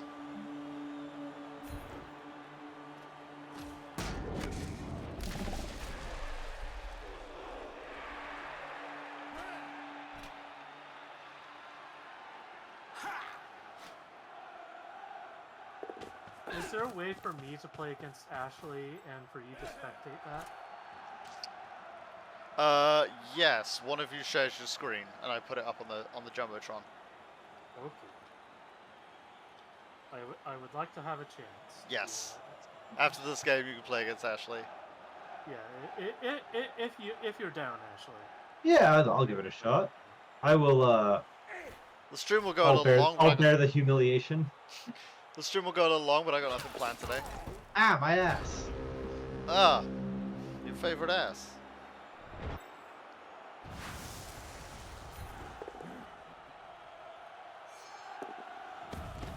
Get up. Very natural get up. Everything he does is natural. He am a tree.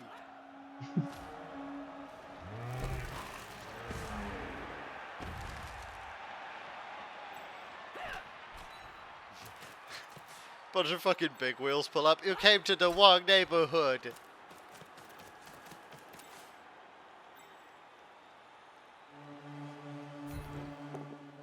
Ah, 2-die block and a halfling. You fucking love to see it.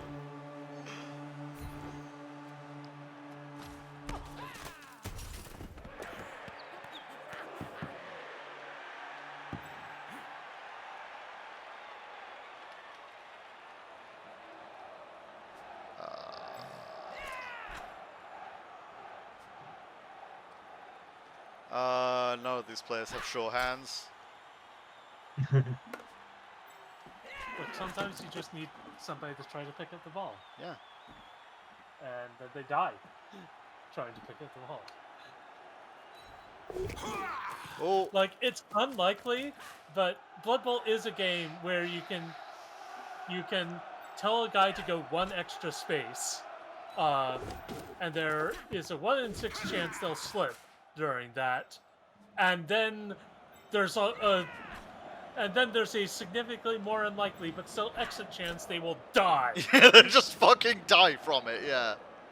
Yeah.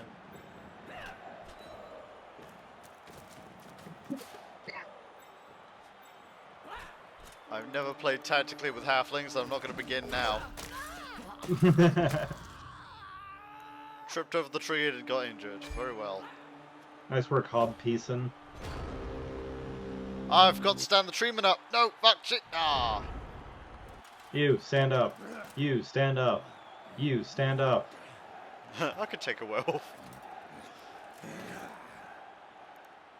I used to play against this guy called Cody, who was the master of the 1-die block.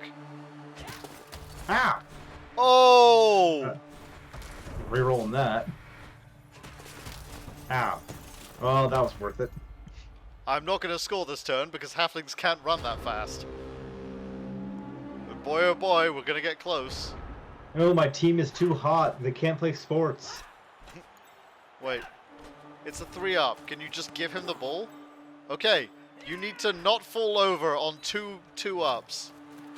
Go, my little man. That was too much to ask for. Reroll. Yes!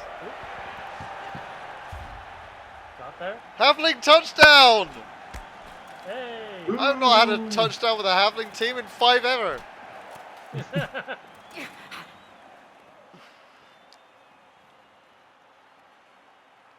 Ah, yes, and then the orc cheerleaders that are definitely not upsetting at all. Mm. Good job, Games Workshop. Jesus Christ. Every orc woman is trans. Well, at least they got that going for them. I stan. I stan. I have no choice but to stan.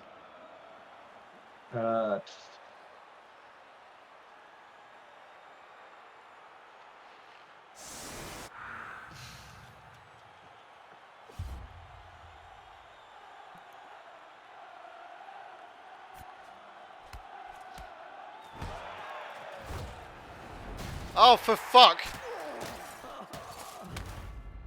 It's just a stun. Touchback.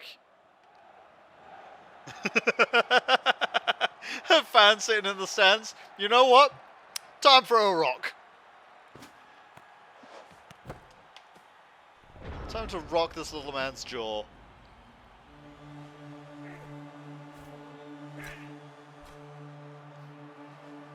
Time to adjust this little man's healthcare plan.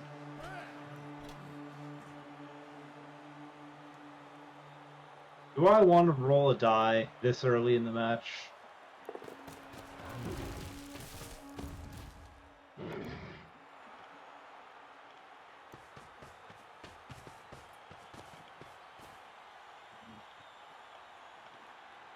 Going for it. I said you're going for it. I can't turn over Oh. now. Go on, sunshine. Long Hi, bomb. Jasvin. Welcome back. You can move him forward. And then pass? Yeah. Or you can just go there safe. How about that? Yeah. Let's just play it safe. There it is.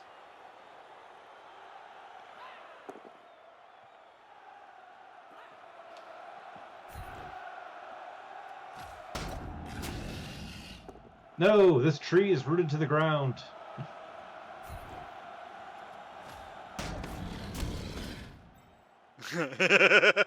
You say something, I didn't hear nothing.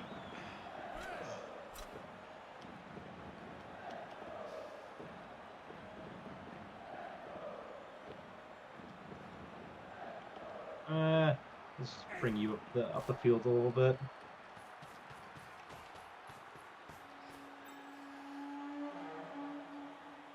Yeah, you're playing with the house's money now. Yeah. That's a going for it? Yeah, because he's got to not run into the little man.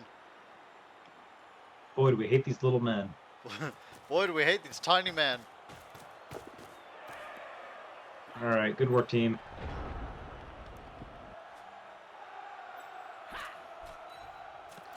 Everybody hates the tiny men.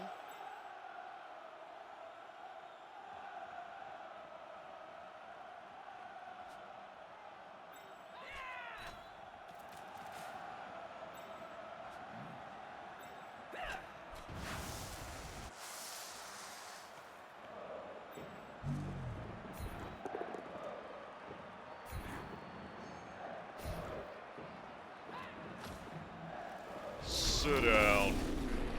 Ow.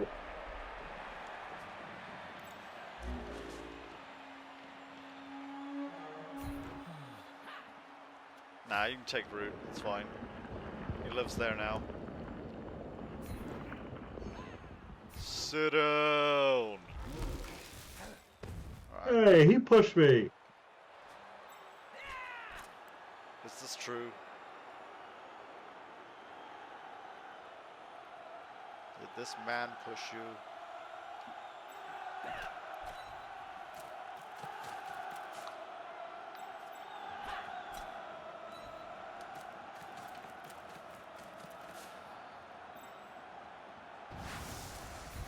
Here he comes! It's the little man!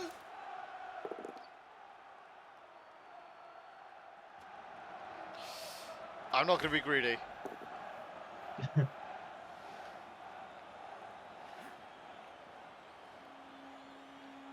When it's red, you choose. Yeah, you choose, Oh. Ash. Thank you.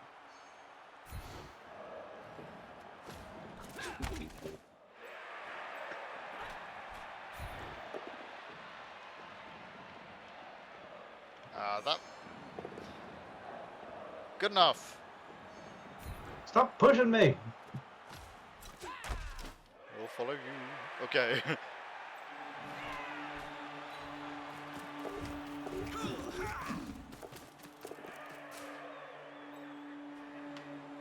Cool. Hello. Alright. Lots of dodging to do. Lots of dodging to do.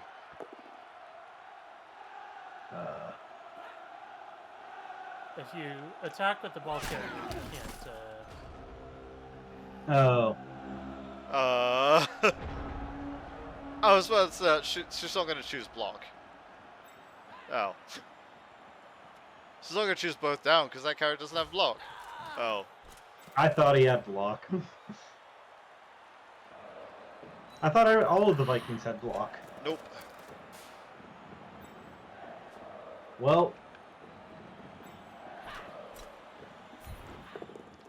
I love seeing 2-die blocks on halflings, but a lot like that. That'll do it.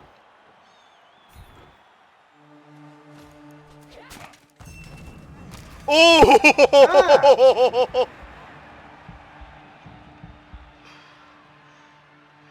That little man's got a knife! you little asshole. Was that Lotho Potato? He's got a gun! I'm gonna die of shame.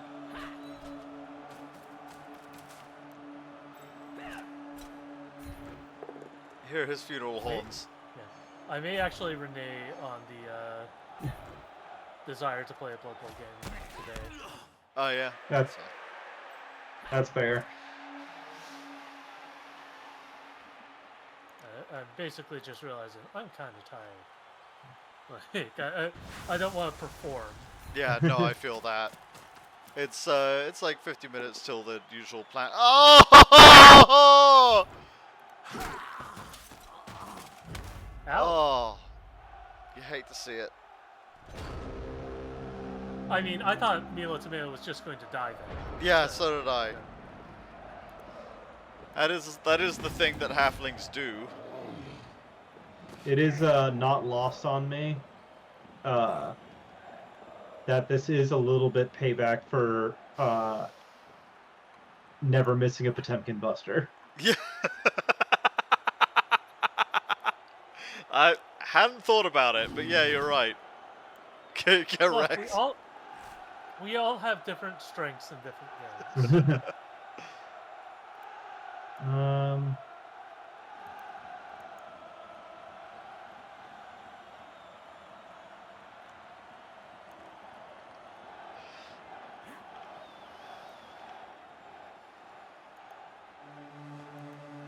Yeah, let's roll a bunch of dice. Fuck! First hurdle. Sometimes the RNG will just be like, first hurdle, you ain't making it. Sorry, bro, you ain't that guy. You ain't like This that. bitch wants to roll dice 5 different times. Yeah, you're not doing that. You go one roll. Oh no, you lost.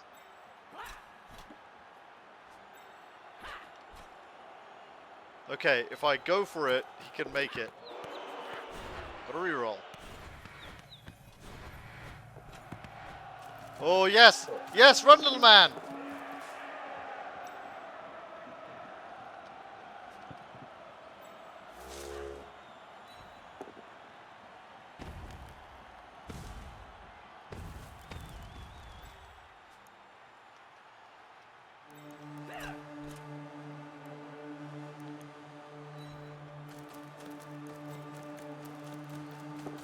go.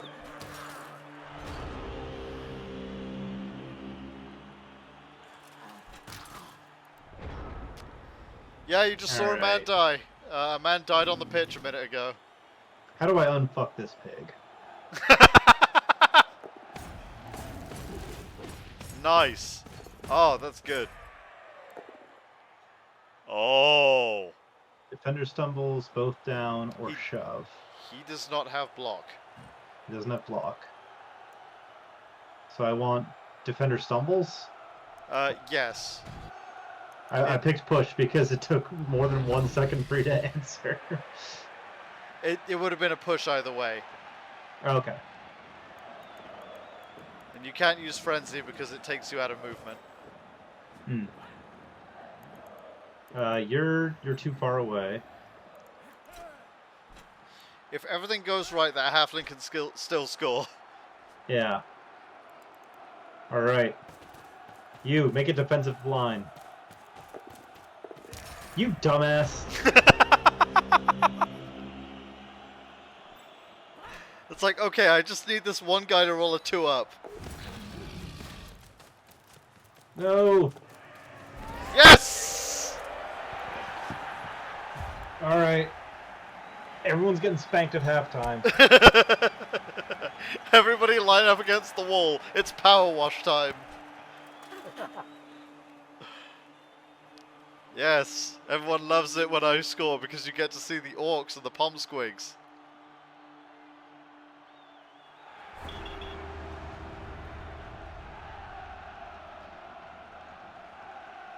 Trans cheerleaders can all look like me, bro.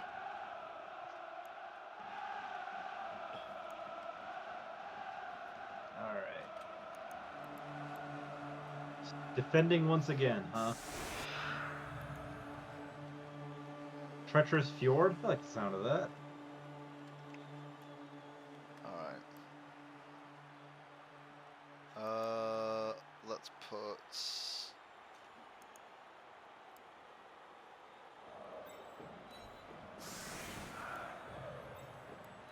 This guy's right out there.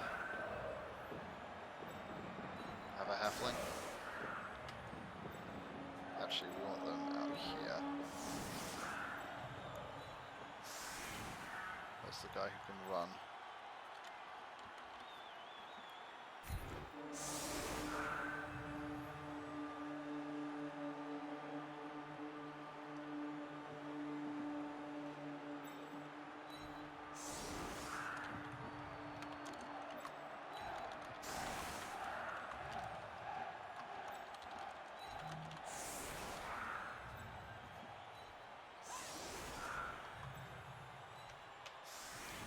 It's a high-sided run, but let's try it.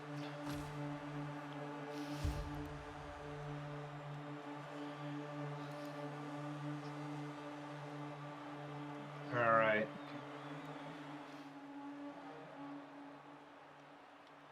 Them boys in the stands sure are dootin'. Oh, it's nice. No silver. Alright. Nice weather, bro. It'd be shame if somebody played a football game in it.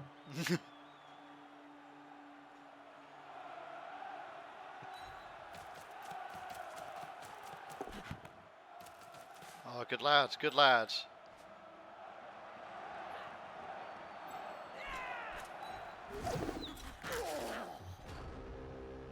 How the fuck? You're a halfling.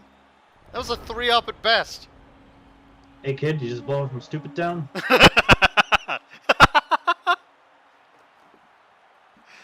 not heard that one before. No, I blew him from Stupid Town. Alternate timeline, never happened. Yep. Oh, just once I want to get off the halfling Hail Mary. The old Crumbleberry play.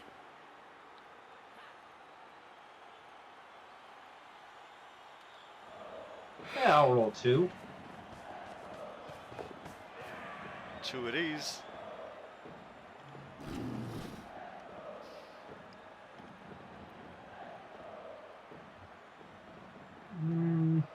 Remember he has loner, so you might waste that reroll.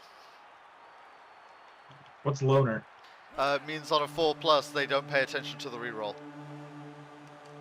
Also, on a 1, 2, or 3, they don't pay attention to the reroll.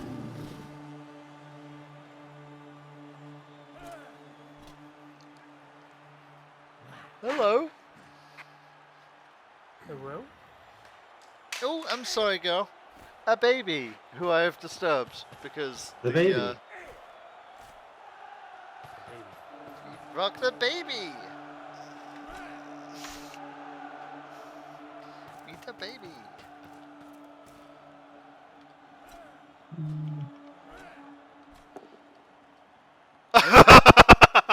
Oh, you hate to see it. Oh, double skulls, man. Getting cracked out by halflings. Alright. We're gonna practice grabbing each other's speedos over the game. 'Cause that's what roommates do.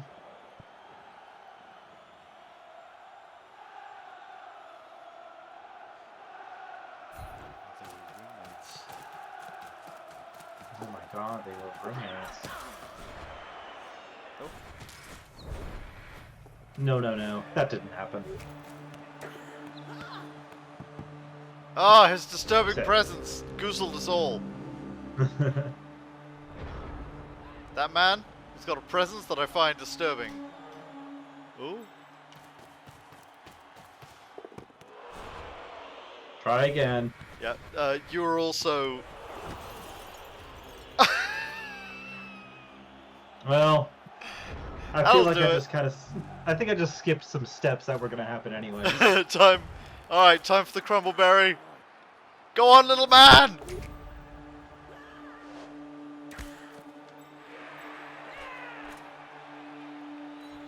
Go!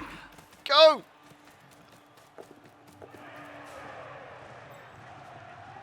Was that a successful fucking Crumbleberry play? I think it was.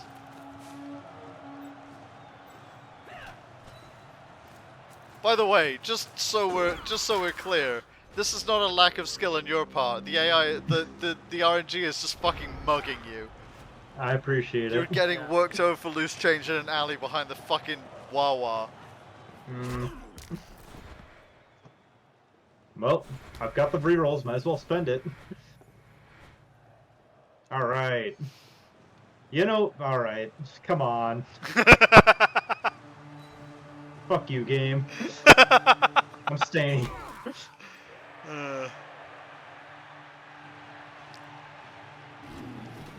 If you push the opponent into the end zone, it runs the clock out for both of you.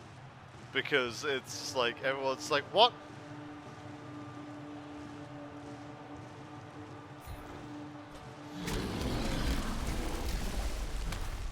I'll take it. Yeah, that's a free trade.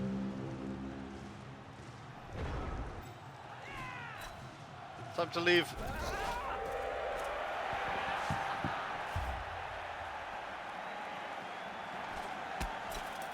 Yay!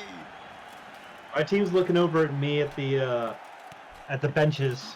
I'm getting a lot of towels, nice and wet.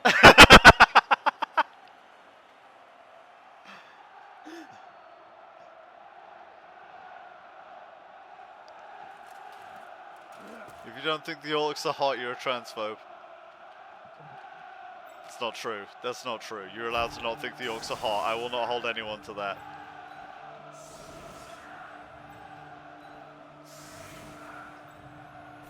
I call this the Graves for Three Brothers play. I'm sorry? Graves for Three Brothers. It's three halflings on the line of scrimmage with no tree men beside them to back them up.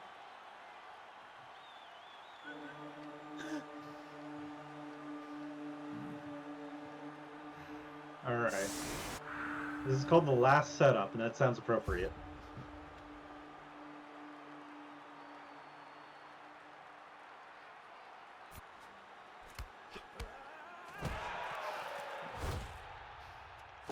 Oh yeah, so I've been playing Fields of Mystery a little bit. Oh yeah. And because we have family sharing, my wife was able to try it, and she says she played it for about an hour before going to purchase her own copy so we could both play it at the same time. I'm fucking sorry, what? You can't just catch the ball with the fucking Yeti. You just decided it was your day to get a free 6-up? Alright, I'm thinking about it. Jane, you're good at this game. What do you think? No, Wouldn't advise No? it. no. Well, I already declared blitz. So it'd be rude to Who not blitzed? do it. Huh? Who blitzed? The Yeti, because he caught the ball. The Yeti hasn't moved yet. So, No. with Blitz, you don't have to move before the hit, you can move after it. Yeah. So Okay. so what I'd do is I'd start clearing out those halflings. Start with your guys on the side who aren't the ball carrier. Does this guy have block? He does. He does. Yeah. Yeah, seriously, just murder those halflings. That's what the Alright. halflings were there for. Do you have block? He You does. do.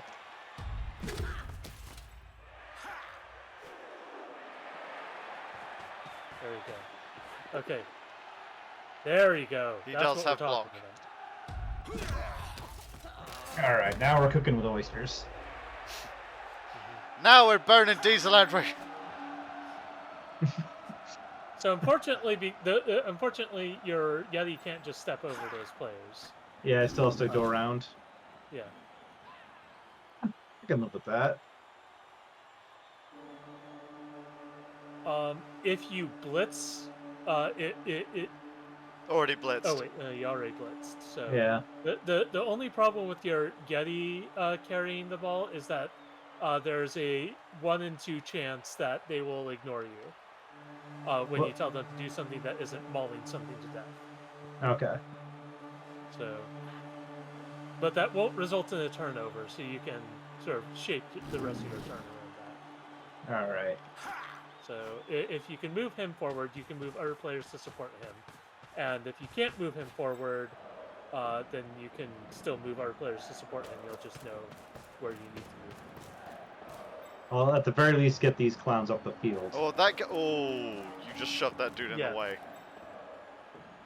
Your Yeti Yeah, has no clear path forward. Ah, whoops. It's all right. Hmm.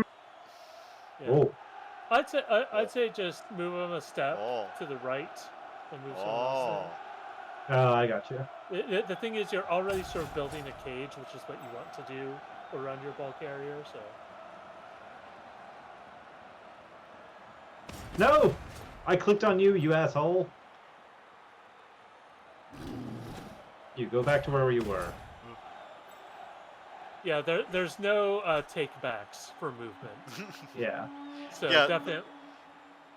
This game is horrible about takesies backsies. It's just like, nah. It's just like, I'm sorry, I'm sorry. Alright, you can go for it, and if you fall and that ends the turn, that's fine by me. It's like, I'm sorry, did you think you were playing fucking Candyland? No! This ain't no loser Candyland. I want to play Third Strike. Well, you're not playing Third Strike.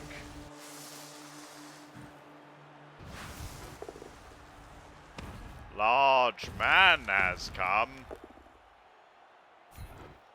The only large men in my locker room is most of them.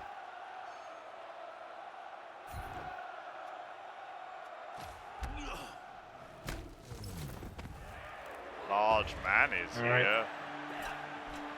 What's your name?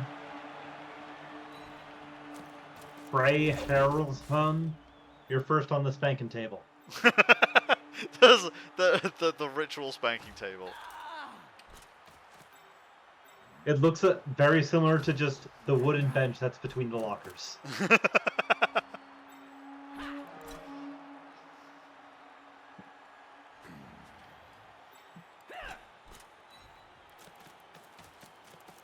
What was that about, like, things being funnier when they have, like, no stakes? Yep, that. Yeah. Yes! What's your name? Welcome Broccoli. No, not you. Ulfr Dolson. You're still in the spanking table, but I will not yank on your speedos. All the way up. Over your head. Everyone else, they're still on wedge duty. Everyone else, but you, Ulfr, you're safe. Because you tripped that guy. That's one of the funniest things as a kid that I didn't get as a kid, but now I'm an adult, I find really, really funny is the kids getting wedged inside their underwears over their head. It's conceptually hilarious. Yeah.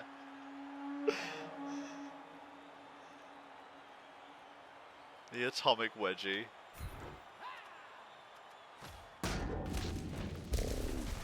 Oh yeah, he's super safe. He might not even get spanked. He might be a spanker. Man, that proud moment in every young man's life when he goes from spanky to spanker.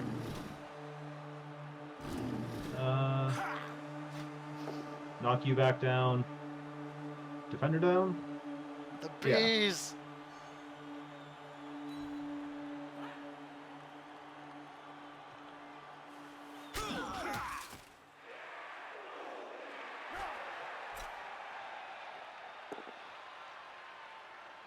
Do you have block? You He do. does have block. I'm gonna wrestle you. It brings them both down with a possible extra injury roll, I think. But you don't take one.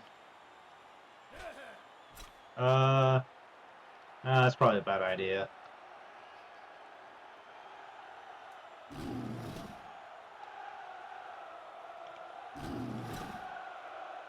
Quick pass.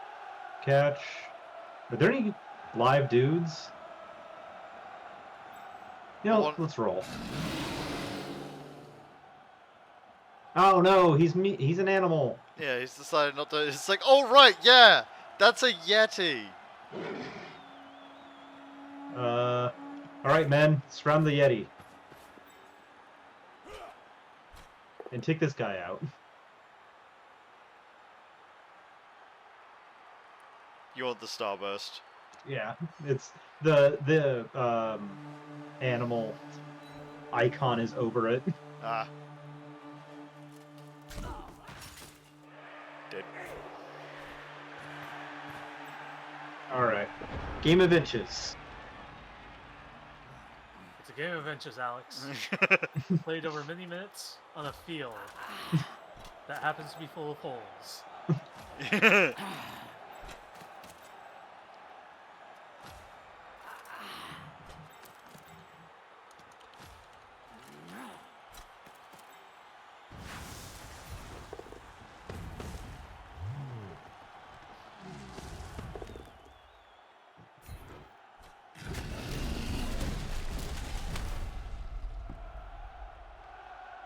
The ball has been freed.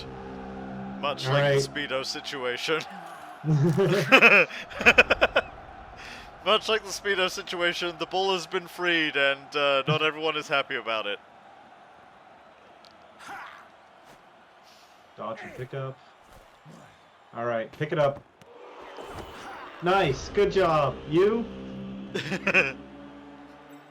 You're getting. I'm hanging you up on the shower head.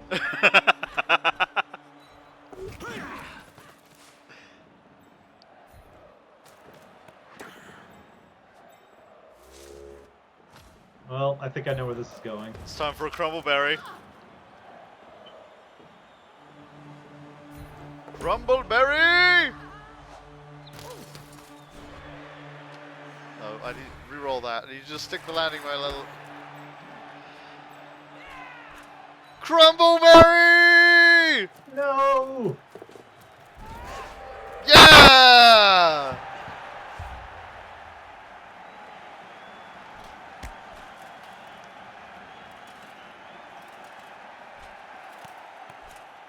Oh, the mighty Crumbleberry.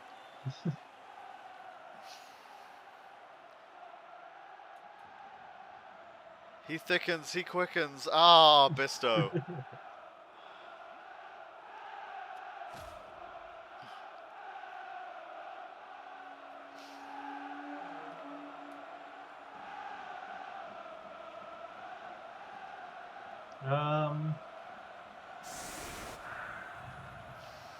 Drunk dance seems like eggs in one basket. I'll at least pull you guys down.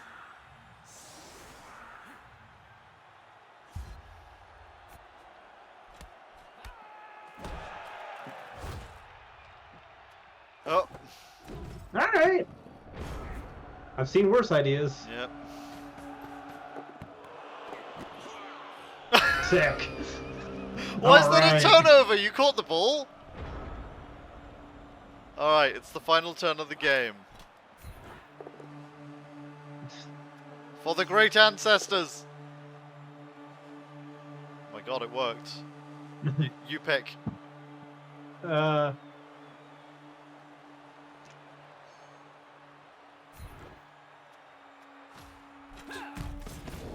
And it was the greatest day of his life. End turn.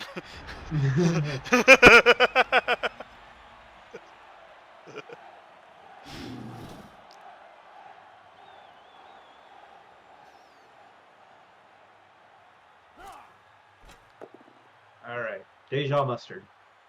Attacker down. Stumble it. Yeah, let's follow. This is the last turn of the game, so. Oh, right.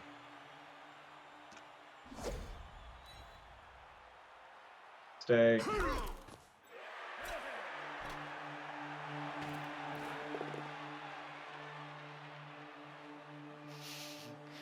Let's play Can We Kill a Halfling before this game is over.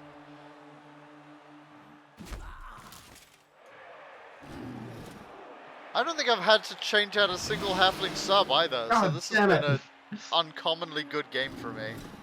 Yeah. Alright. Last turn of the game. But I also don't think Ashley's been going out of her way to murder halflings like I sometimes do. Yeah, I have noticed that. Alright, boys. Get in the locker room. Line up, single file, everybody in the locker together. Alright. Thank you everybody for coming out today. We've had a wonderful stream. Thank you. It's been a blast. We got up to 60 subs, so let's continue with talking about the goals before we go. So we are 2,500 subs away from the Elf Out cosplay. Sorry, 2,500 bits. Bits worth from, sorry, not subs, bits from the Elf Out cosplay. So 60 subs. Drodge got the cameo, so they'll appear in either Arcana Watch or USXW. At 80 subs, I will be writing a short story, which will be a like a 1,000, 2,000 words, featuring the characters, settings, and activities of your choice. At 100 subs, I will write and run an RPG one-shot for you. So that's a like a full session.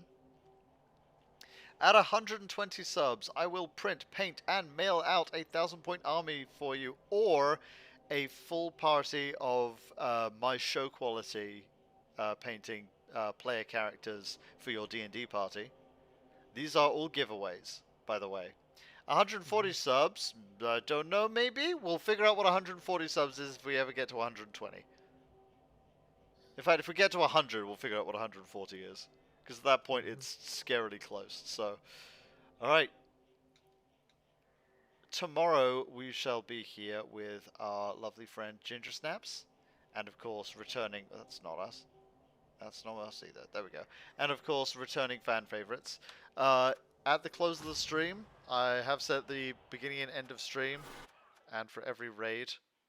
and 5 bits or 5,000, sorry, 5,000 subs or 5,000 bits or 5 subs, that I will spin the wheel of problems. So let's spin the wheel of problems and see what sort of torture I'm giving myself before I have to go.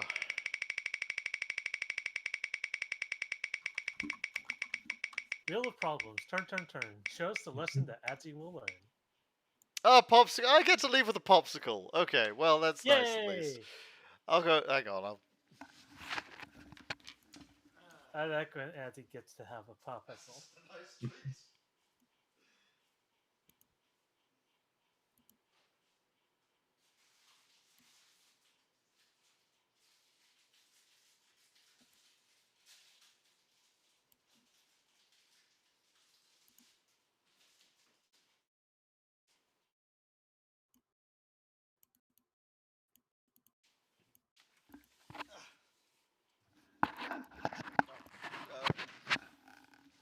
headphones on. At any other time in the stream, would have been like, man, that sucks. But this is just a nice little treat. Thank you. All right.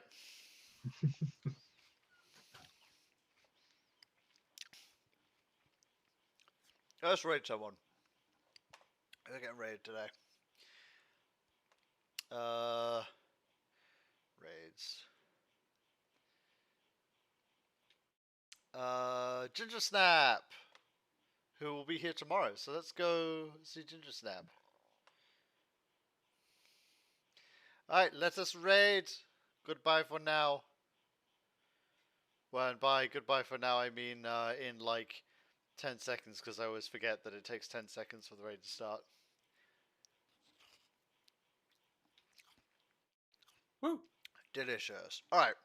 Bye, friends. Bye. Bye.